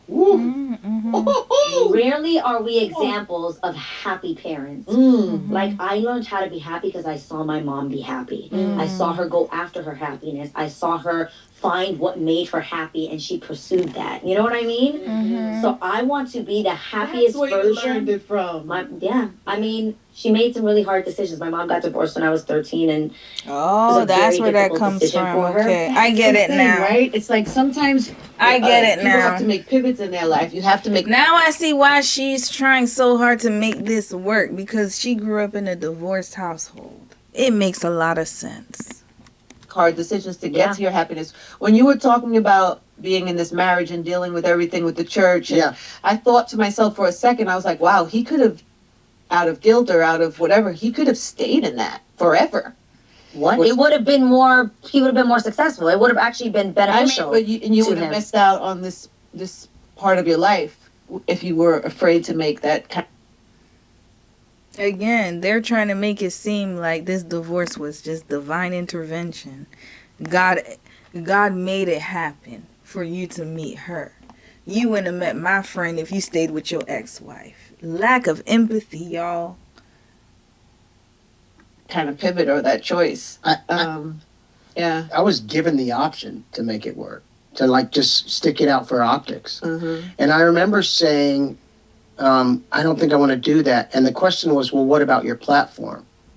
And I said, what about my peace? I said, what's the point of having a platform if you have no peace? Oof. If I'm on a stage every night in a different city telling people God is so great and he's the hope of the world and that's what you need, and I'm like privately disintegrating and dying and hate all of this, like I'd rather just go find peace. And if I never get on a platform again and I never have anybody follow me again or download my songs again, I have.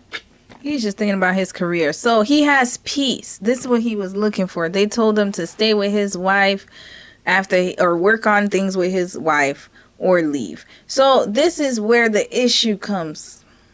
One, not only did you cheat on your ex-wife, but you also fathered 2 children with a mistress, and you didn't even go and be with her, because that actually would have made more sense, because you did all of this and had a long time affair with a woman who you had 2 children with. And if you thought it looked so bad for you to get a divorce, you would have rather remarried a whole different woman than the woman that you actually had 2 children with, side babies. And now you're talking about your peace. What about her peace? You didn't care about your ex-wife's peace. And this doesn't make sense at all. So you're telling me that the marriage was so horrible you had to go out and cheat and procreate and have 2 extra children. And now you got 2 extra mouths to feed. But somehow you're just so in love with Adrienne. You found your peace, your Ruth. You are her Boaz. This is the love story they're selling us, y'all. He ruined 2 women. 3, actually, if you count the one with the eldest son. Couldn't stay with 3 women. And yet you think you're the special one that he's going to change everything for. All right. His pattern is to have kids, and then once he gets tired or bored, or he has some type of crisis going on, then that's when he's going to be gone. But oh no, I forgot. She gives him grace for everything, so he could cheat in peace here. There we go. All right. Peace in my soul, which means I might be here a little longer than I thought I was going to be. And I think that's just real. That's just real life. And It's real life, baby. And I think because of embarrassment, people will stay in things, or because of people's opinions or people's expectation, will stay in things way past their expiration date and their due date, and you find yourself in really toxic, painful, life-threatening situations. And It's being way worse. Way. Life-threatening situations? Is there something we don't know? Is there a police report? Life-threatening situations. Why is he making it seem like his ex-wife was a monster? What is going on here?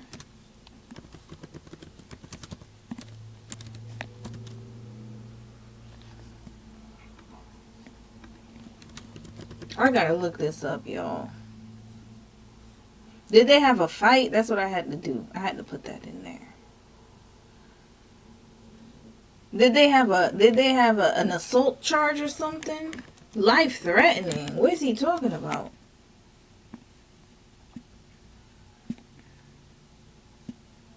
What? Can somebody give me some tea? I'm gonna, you know what? I'm definitely doing a case study on these folks. 100%. I need to find out more information. We might have to go dive into some court records, because I don't like how he's talking about his ex-wife. It's pissing me off right now. Seriously, no joke.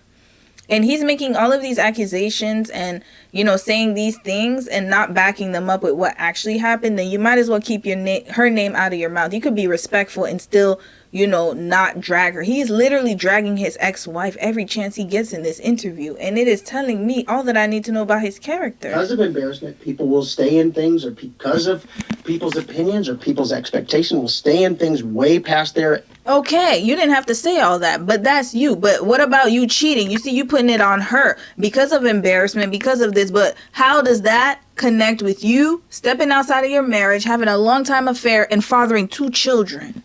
How? You forgot to mention that in this whole little monologue you got going on. You want to follow your ex-wife, but you're not telling the audience. You guys are deceiving the audience, because you should have talked about your side babies, but you didn't. Oh, you're not going to do that. It doesn't benefit you in the public. You still care about your damn image. And then look at her. She knows everything that's going on, just sitting there with that smile on her face. expiration date and their due date, and you find yourself in... Expiration date like it's a carton of milk. This sounds like when Tia Mowry, and that case study, the part 4 is coming up tomorrow. I just got to film a last part. Part 4 or part 5? I don't know. I'm going to try to do it all in part 4. This sounds like Tia Mowry when she said she graduated from her divorce. in really toxic, painful, life-threatening situations. Ends And up being way. Life-threatening situations. He's slandering her right now. This is defamation, sis. You better go and sue him for defamation. Even though he didn't say your name, but still. Cease and desist. Worse. Way worse. But you than did you that would too. imagine. When I think, and when I, even from the beginning of our conversation, I was Yeah. like, you have kind of, in a way, manifested this life for yourself. And it's not even just about the career that's been great, but you've created this family. But it's because you learned how to be happy from your mother. My mom made really difficult decisions, Mm. but. And somebody asked me the other day, how did you handle a divorce at that age? And I genuinely was like, I really wanted to see my mom happy. And I saw her do that and be that. And I'm so grateful. I'm so grateful. And now funny enough, we all do Christmases together. You know, I have like the best example of a blended family. Yeah, I have two dads. They love each other. They sit down and we'll have a beer together. Like, they're just great examples of being mature and growing up and saying, okay, that didn't work out, but that's okay. And like, we need to love each other. And Oh, so is there friction with the ex-wife? I'm thinking that this is what this is about. She's like, yeah, they could be cool with each other. You know, even though my parents got divorced, my stepdad and my dad, they get along great. And we do Christmas together. And they're one big blended happy family. And then he talking about life-threatening, marriage toxic. I don't think that they are a blended family with his ex-wife. I think she wants no parts of it, and I don't blame you, sis. This man is a demon. Dressed in a suit. He's not a good character, and he's selfish.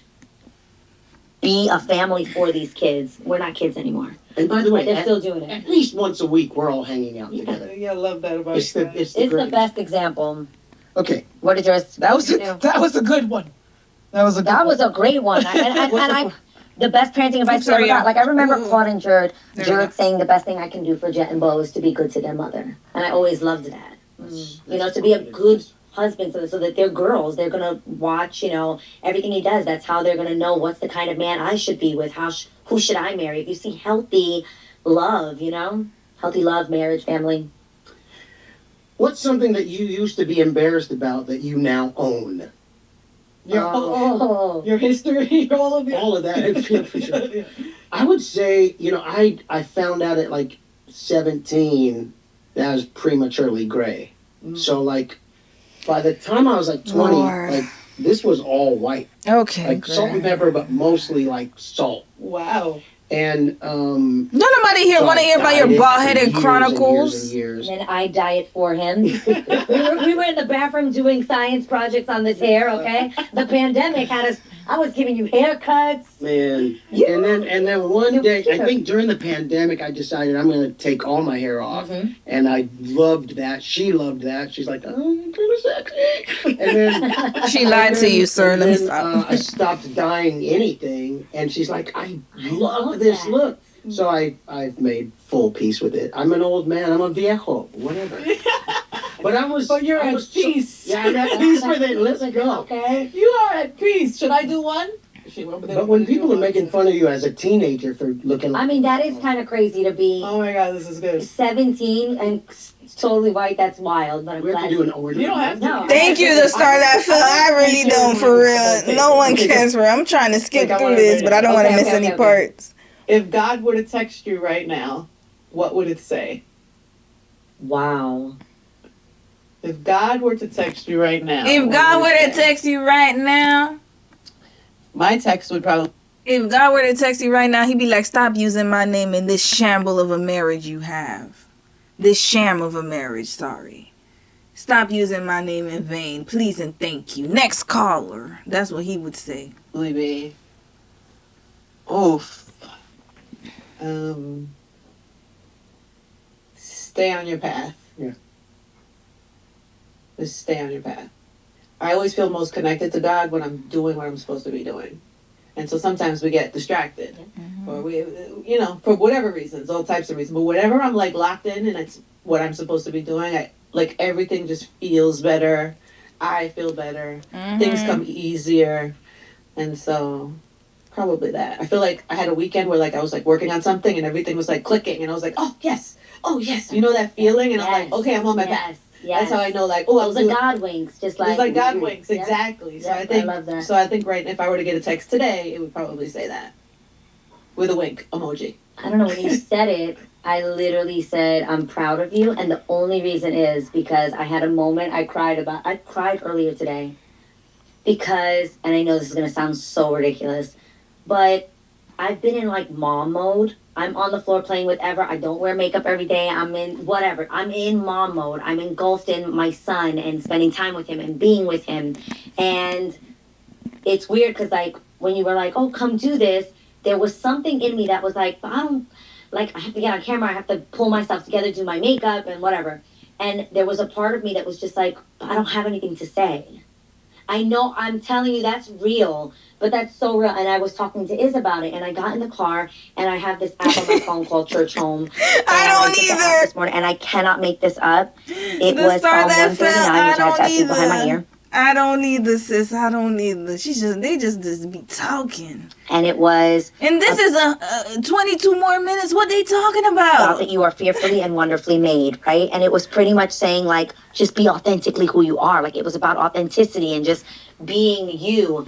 And I feel like I'm sitting in this chair, and I'm like, I did it. Like, I know it sounds weird, and I used to do things like this. Honest A coming out, right? I used to do stuff like this all the time, but I think I question that now. Like, I'm like, what am I supposed to be doing? Like, I'm a mom. I really enjoy this more than anything else. Like, do I want to go be interviewed? It sounds weird, and I absolutely want to. No. Yeah. The best combo. Yeah, it's the best comp. But you get honest, so I think he'd be like, good job. I'm proud of you. Like, I did it, because, yeah. That's great. What was the question again specifically? Oh my gosh, what would God text you? No, if God were to text you right now, Right now. if you were to pick up your phone and it was him, Mm-hmm. what would it say? It would say, can you FaceTime? I prefer to FaceTime. What? I have people in my life, and I love them very much, who refuse to text. Mm-hmm. Please, I hate that. They refuse, so they'll call, they'll FaceTime as the first. I'm like, bro, I'm on the toilet right now. I'm not We didn't need to know all this, for I'm real. being funny with that, but like I don't know. I think there's something about being present. And I just feel like it's easy sometimes to say, God, I'll get to that in a minute. I feel like I've written God so many IOUs, like I know we got to deal with this, or I need to spend time with you, but I'm doing something else. And I feel like he would say, like, hey, just talk to me for a little bit. Check in. Yeah, check in. There you go, check in. Hey, Iz, check in. There you go. Maybe that's what God. Lock in. Lock in. Lock in. Joe, you lately have been using all of these, like, new trendy words. Guys, I have any millennials as kids. Told me that I'm about to have a crash out. I was like, what are you talking about? I walked into our laundry room. I said, I can't take it anymore. I'm about to crash out. I'm like, who are what? you? I love it. He trying to be young, y'all. Is he going through a midlife crisis? Look, Hold on, he probably went through a midlife crisis. That's what that was. I know the answer. I think I know the answer to this question. In real life, today, how happy are you both on a scale of 1 to 10? Right now that we're almost getting this done, I'm just kidding. Oh my God. I'm kidding. No, I'm kidding. Okay, right now I would say, honestly, I'm a 10. I'm really happy. I'd say 10. I'm going 11 because anytime she's really happy, I am ecstatic in life. Oh, thank goodness. Like, what makes you truly happy? When are you the happiest? With her. No, I'm really happy. Finally. That's the truth. Really, really happy. Like, really happy. Every day. You are? Not every day, no. But I'm really happy. I will be happiest when I clean out my closet, but that has to do with OCD. And I'm not being funny. If you deal with, like, having a lot of chaos in here, and I think a lot and I overthink a lot, so if my home is, like, in order, that will, like, woosah me. Like, that's a happy moment. It sounds dumb, but No, it's not. if you can relate, you can relate. If you know, Trust me, I can relate. my closet looks crazy, so I'm spending tomorrow to I do don't that. even believe you that your closet looks No, crazy. I want you to It's believe. bad. Okay, in real life, what do you pray for most? In real life, I pray most for protection over my family. Mm-hmm. And I just pray for wisdom and how to raise this little kid.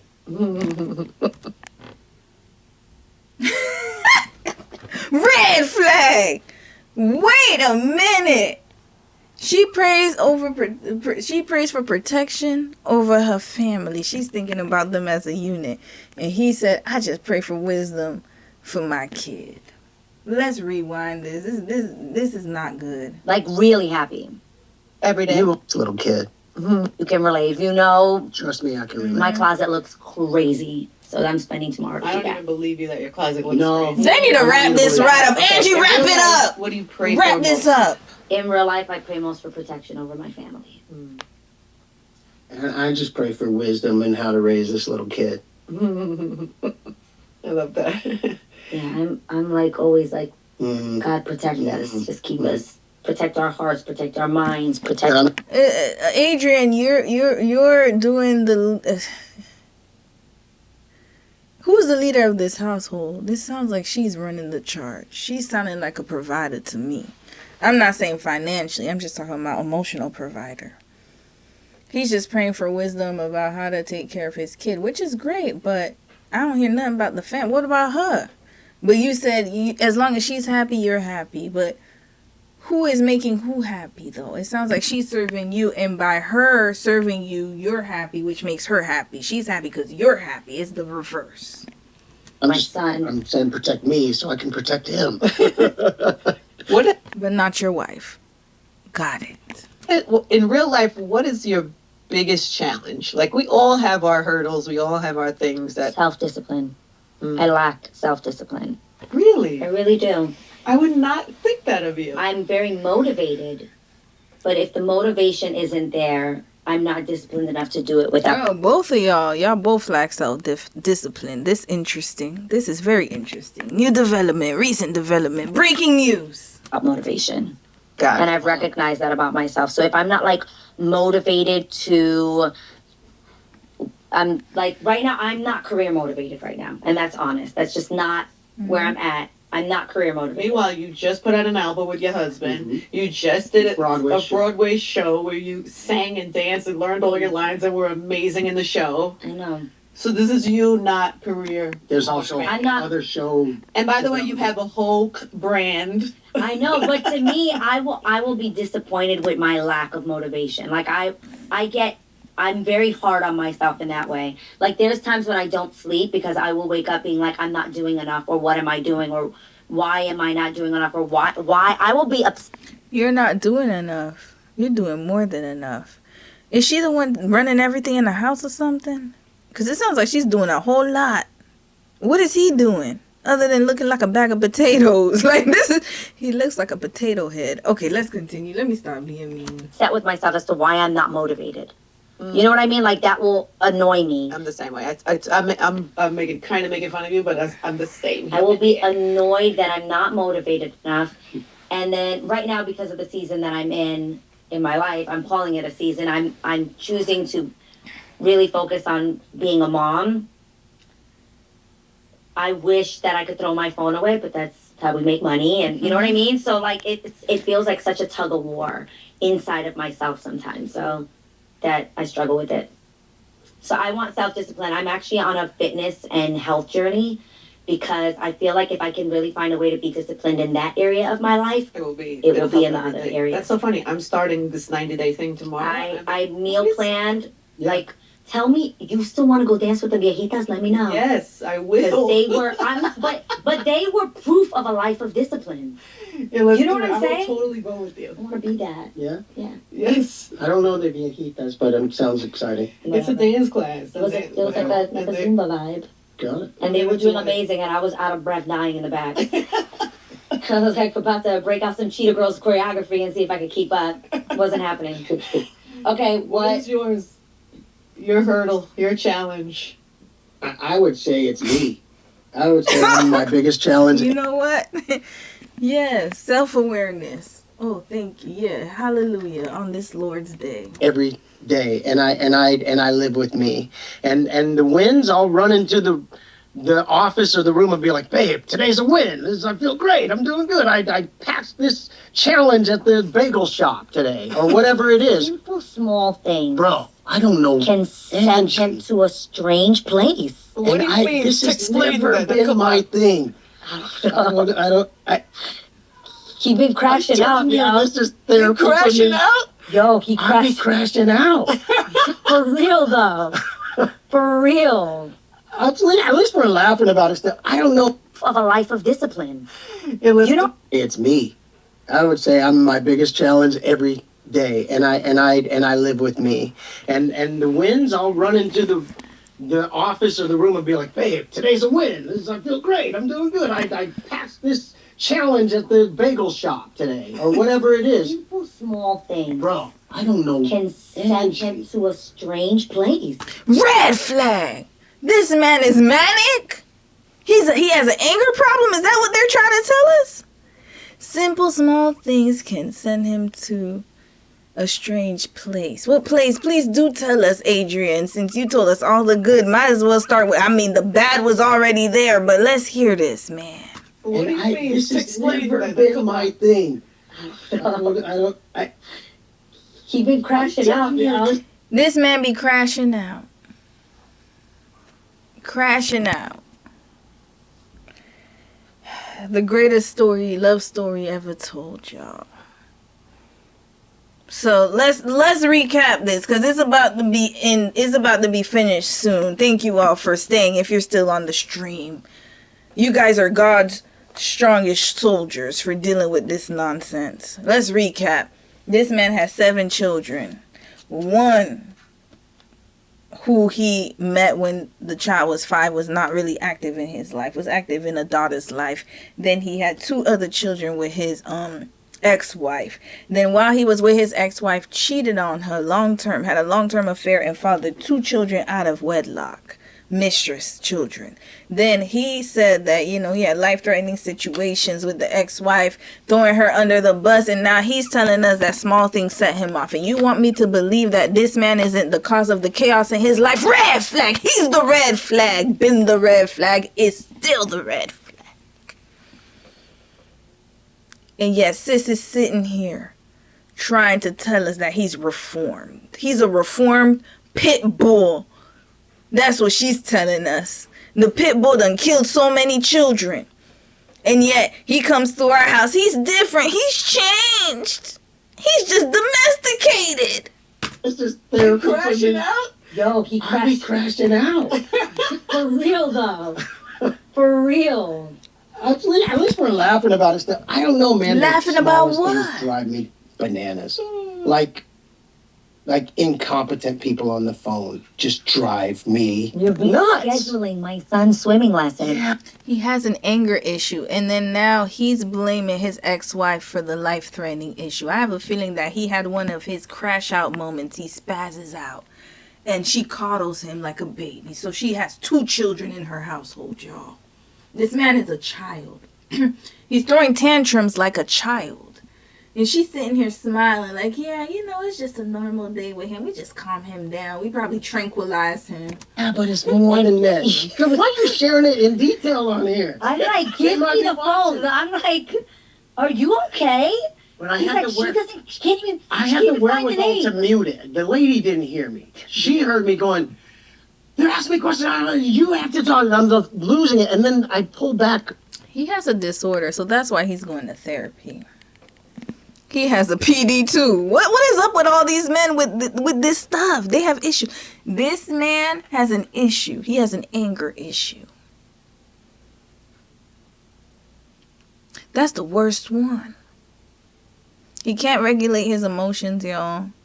He gets angry at every little thing. And when I'm saying PD, I'm talking about narcissist, whatever y'all want to call it. Might have to add bipolar to that too, but I don't even think bipolar is like this. This is another thing. I don't even know. I'd have to check the book. And then you want me to believe that it's the ex-wife's fault? 3 seconds later, I go, what is wrong with you, dude? Can I tell you what I think it probably is? Yeah. I'm not your therapist. Yeah. Who said that? Yo, this is funny. The star that fell, she gives him a sippy cup along with their son to calm him down. That's what it's given. Gail, you said, I just don't understand this so-called marriage. Sis, I don't understand either. Let's wrap this right up. Right up. Therapist. This is not about crashing out. It's just patience. No, There it sis, is. it's crashing And it's out. Wearing thin. Your patience is a little low right now, Yeah. probably because the world is crazy. Maybe you're No, Angie, stop. It's not because the world is crazy. It's because he has a mental issue.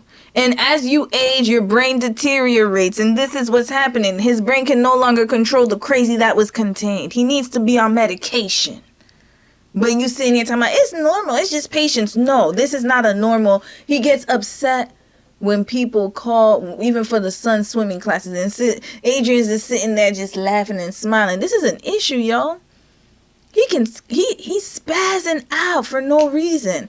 It's given a mental decline somewhere. He needs to go check it out. Go to the hospital, go to your therapist. He's going to therapy. He might need to go see a clinical person and get that tested, get an MRI or something. Does he have a brain injury? Does he have a TBI? This is not normal behavior, y'all. He snaps at any moment. So that means that he cannot be outside with people. He don't know how to act in public because anything will set his ass off. You know, it's like those old men just grumpy, just going crazy for no reason. He's mentally declining and sis is thinking it's funny. It's not funny. And look at her talking about, oh, it's just, you just need patience. No. He needs to go to the hospital and go get tested. His brain, something's wrong with his brain function. too much going on. Every Time day is feels limited, and so upside down. and people, I think, it's not to put an age on it, Yeah. but as you get older, Thank it's you. something to I own that. Yes, as you get older, mental decline. I'm serious. I'm not even joking right now. This is real. Mental decline. You need to go check. You know who used to act like that? One of my uncles. And then they found out he had early onset dementia. Sometimes that happens, y'all. They start spazzing out. Like, once you start seeing those kind of things, you need to go check with a doctor. It's not normal. It is not normal. There's something going on cognitively that you need to check out. And the earlier you catch it, the easier it is to get treatment. But he's just ignoring it and look at her like, this is just normal. Let's just pray it away. you have less patience for I'm dumb trying not shit. to be the grumpy old man. I have less patience for dumb stuff. We, For dumb shit. but the worst part is, me and his kids, we be They- dying laughing. And we will This is not funny. But then there'll be He's raising a child, y'all. Just remember, he has young children. a real problem. Somebody could be A bleeding real out problem. the top of their head because I hit a speed bump in Puerto Rico. This is why this drives her crazy. Because I minor on majors and major We're on minors. taking this person to the emergency. This is a real true story. He hit a speed bump. You're not the greatest driver. We know this. Guys, that's not even fair. He hits a speed You know bump. the speed bumps in Puerto Rico They don't are have the size sign. of this table. Okay. Come on. Someone's in the back, no seatbelt. Kids at Israel, we're literally looking. Me and his daughter Lily are searching for the nearest emergency room. We're like, oh my god, oh my god, oh my god, oh my god, oh my god. He is eating a breakfast sandwich. It was a Majorca sandwich, though. Those are the best ones. You know this. He's eating a sandwich. I They were wanted the- him to stop eating the Guys, sandwich. you had to eat it while it's hot. It was amazing. Israel, that's unwell. Guys, I know I'm being extra. No, But it's he was eating the sandwich, and we were just like, You were so I was you were so triggered. triggered by the sandwich. He was eating the sandwich. Guys, I mean, all y'all are worried about this moment. If I add my worry to this moment and Ever is also screaming, like, how is that gonna help? I get it now. She's his caretaker. Oh, that's why he chose her. He needed somebody young, a young tenderoni to take care of him in his aging ways because it couldn't cut it with the other women. He needed a caretaker for his crazy ass. He figured we had handled. Okay, He you guys got continued this. to eat his I'm gonna sandwich. drive you wherever you tell me to drive you, and I'm chill. But let somebody on the phone or let my phone not work or like the craziest thing. I need girl help was now. bleeding, and he was eating the sandwich. The girl couldn't figure out if I was under Adrienne Bailon or Adrienne Houghton, the kids' swim lessons, and he's like, I don't know, she don't know, take the phone. What? I feel so attacked right. Why did I This is answer not these funny, questions? and you're right, sis. He's I should immature. have just. you should have skipped I should it. have said. Yeah, "Well, skipped it. Now I'm on a fitness journey too. But there it is. I love that. Oh my God. All right, so let's finish on in real Please life. finish.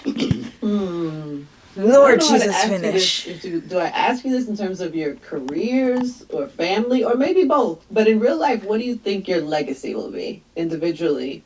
I can't make this up. I thought about this just the other day, and I'm gonna stand on what I really thought about. I was driving, and someone else had asked me the question. I think the little boy interviewing me was like, "If you had a legacy, what would you want it to be?" The legacy that I want. Wow, it sounded so much better in my head. Spit it out. Get it out. Okay, now I have to hear it. Now I have to. It sounded like the only money got in my head. But it sounds so whack the way I'm about to say it. So pretty much I was like, I actually don't really think about my legacy. Shut up. My legacy like in the world. Because the reality is, if you watch Cheetah Girls or 3LW or The Real or any of those things or even my YouTube channel, there's only but so much you know about me, right? Or that you think you know about me. And I was like, I really only care about how Ever views my legacy. Okay. Like that's how a good one. he views me as a mom. Like, was I the mom that took baths with him? Did I crawl on the floor? Did I, like, what, like, how might, I told you it sounded way better in my head. Sounds perfect. Do you know what I'm saying? Like, because I think living your life trying to live up to this idea of a legacy you hope to have for a bunch of people that don't really know you is very difficult. Versus I can choose to live every day to create a legacy that my son can be like, she was a phenomenal present mom.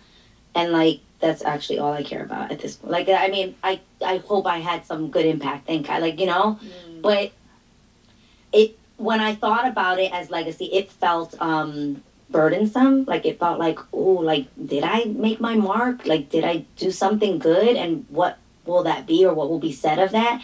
And then I was like, girl, just let your legacy be, you know, who you were at home as a wife and a mother, like who I was as a sister, as a daughter. You know what I mean? I do. Like that to me is what I want to focus on. Wrap it up. Let's go, Israel, please, with your crazy antics. I want to sit that right now. He'll be like, I sang Alpha and Omega, everybody. You're welcome. You're welcome.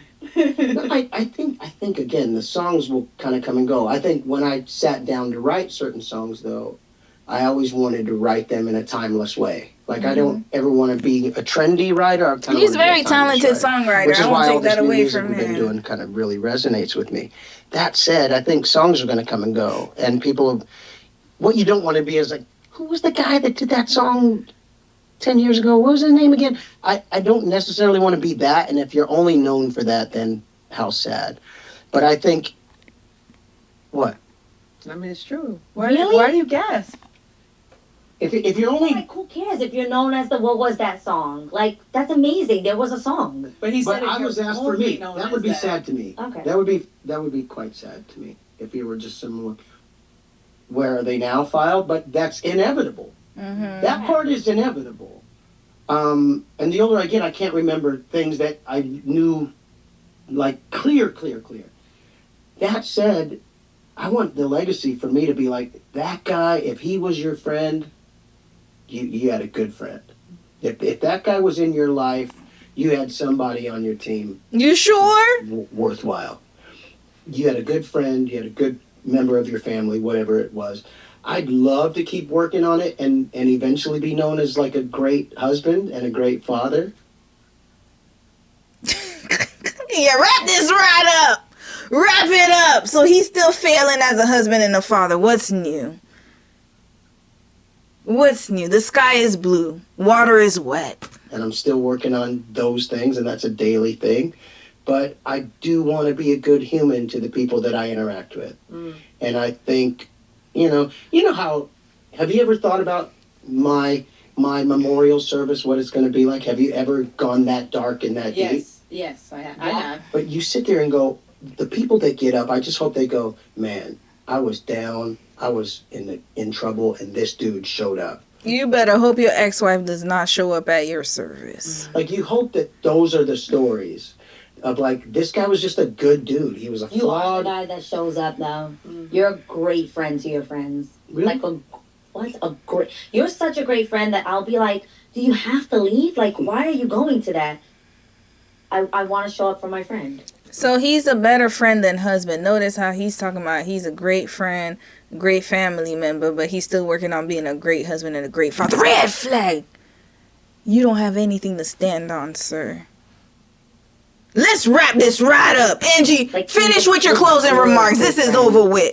Get Baldylocks and his wife out of here. Out of here. Off of my screen. Get off of here. I'm here at 9 o'clock and y'all sitting here talking nonsense. I'm tired of The legacy you. that matters to ever is the only legacy that That's matters. it. Like, what else can, like, I could try to think or... Now they arguing about It legacy. was absolutely perfect. Everything was absolutely perfect today. Thank you. You followed the little... My 139. You followed I'm blessed and 139. wonderfully. God made me unique, exactly the way I am. And the Bible, I'm gonna actually send it to you. It was so good. Oh, here we I had go to say again. out This loud, girl don't know how Thank to you, God, stop. for my personality. I Wow. was weeping in the car, and I don't know why, because I was like, "Thank you, God, for like my height, my like it." They made you go through all these things, and it was so good. That's- And it's weird. You don't realize that you might have an insecurity about something, like Like, I don't think about it every day playing with Ever, but then it's like, you're going to go have this conversation. And I was like, what do I have something to say? Like, are they going to watch it and be like, she was pointless to have, But that's real. Right. And because I haven't done it in a while, it just was like a weird thing. But I'm so glad it was with you, and there's never a weird moment talking to you. No, I feel like that. I feel that too. Sometimes, I feel that from this side all the time. Like, are we going to create something that matters in somebody's life, right? No. It doesn't Come matter. to terms with it, like, if we get 10 views or we get a million No, thank you for this as long as I video. left something that I feel Cautionary could land to tale. somebody or be useful to somebody. It's I have useful to I have us. put the emphasis and effort on that. Yeah. Not Yes. that I'm not, I care like everybody else cares. It's useful to us. That's really, I want to do the things. I want to 100%. promote it. I want to have the Mhm. clips, and I want to do all of that. Yeah. But that comes after. Is it an Mhm. enjoyable gig? Do you like doing it? This, yes, I do like it, Is especially. the work leading up to it, or all that goes into just this conversation, is it enjoyable? Is it hard work? It's most enjoyable when I'm on the path. Yeah. Yeah. It's most enjoyable when I'm sitting home doing something I'm supposed to do, and something comes to me and says, Mhm. call Adrienne in Israel, because you should talk about how she's really like they're doing so well, and They are? some people should be able to learn from that. Mm. And so when I Learn what? have it, Not to be a to cheating. make the call. Yeah. Yeah. And then it comes together. And then you I don't come, even wanna and then stop we it 'cause talk I'm about ready it, for this to and be I feel done. like there are plenty of things that you guys shared today that Yeah. I know somebody needs to hear. Oh, we need to hear it so we don't follow like them. Follow in their footsteps. Thank you for letting us know. We I'm only love you. asking Thank 'cause I'm you. getting ready to possibly launch something Uh, against her better judgment. What? Well, Don't tell me they're going to do a podcast. Lord, okay, wrap this right up. I'm not stopping anymore. I really want to. I love podcasts. I think I knew it. Oh, here we a go. lot of them. people with That's why I podcasts. haven't. Yeah, but something's does it? gonna happen. Y'all, they're about to drop a podcast. But I will tell you. So we just had an episode with Cynthia Erivo, Yeah. and she was talking about her definition of love. I love when things overlap from episode to episode. So Yeah. it just reminds me sometimes. I don't know, just things. Yeah. There's There's a thread. a ribbon. There is a thread. But she was saying her definition of love is like two people walking each other home if you're doing it right, because sometimes people get possessive or it's too much, and people don't grow in a relationship Yeah. if you don't allow them to have their space to be there and to grow. And so it's not like a control thing. It's like walking together. You're walking each other home. I know, because your life is a beginning, a middle, and end. I'm and if packing you're up right now, y'all. I'm about ready to Yeah, be yeah. I thought done. that was really sweet too, but the real purpose I'm is gonna that turn the you lights have to off love right each other now. through the different seasons and let them About to turn be lights and off become. right now. Yes. And then she said, and become, and become, and become, and become. Yes. No. I caught that yeah. when she said that. We done. To me, that was the How much best part longer of we that. got? What are they That's talking? part- What are they That's what yabbering resonated about? with me. Uh, When she said and become, and then she kept going and become, and I went, that's a thing. the real thing. Yeah. Because nobody, who I am, like I said, who I was 15 years ago making out my last will and testament is not who I am now at all. And most of the players that were in that are nowhere in my life. So I've been becoming. But even And so who I it's, am now, That's why you gotta let him podcast. I know. Exactly. You see what I did there for you? But who I am now from when I got married, I can't believe it's going to be 10 years. It's going to be 10 years that you went to my wedding in Paris. Who I was then, I don't drink anymore. So, even that, in a marriage that makes a Look how you difference. said anymore. Adrienne, you have 10 more years to get your shit ready. Wrap it up. But 10 more years before he starts getting the itch to cheat. How old is he? Oh, he gonna be in his 80s. He might calm down, or maybe he'll be like Robert De Niro, having kids everywhere. We don't know. Wrap this up. What are they talking about? You know what? I met you at I'm tired. Yeah, but We took you out you didn't take me out that night. It was like the years of friendship, and we had Angie, wrap it that up. night. With that being said, like I don't like that changes like who you date. Like you know, like I really do like staying home. I feel like we used to like to go out a lot. So you need to love me through this stage. And becoming. I'm becoming someone that likes to stay home. You need to stay home more. He's such a social butterfly. becoming. This one, You gotta let him become who he's becoming. I'm trying. Well, I love who you guys are right now. Thank you. Yeah, love it in 10 years. Come back in 10 years and have your podcast. Let us know. Let us know how your podcast works out. Thank you so much, y'all, for watching. And for the rest of y'all, thank you so much. Yes, that's what I thought too, y'all. Y'all are amazing. Thank you so much. I'm about to wrap this right up. I'm going to upload the live stream from yesterday and the earlier one. They already copyright blocking and everything, y'all. You guys are awesome. Tomorrow, or Tuesday, probably Tuesday, Wednesday, I'm going to drop the Tia and Tamara part 4. Love you guys. I will see you next weekend. I will post when I will be going live. Peace out, y'all. I'm done with these people. Good night. Bye. Hold on. Let me get off of here. Hold on. We going to get off. Israel and Adrienne got me all tired.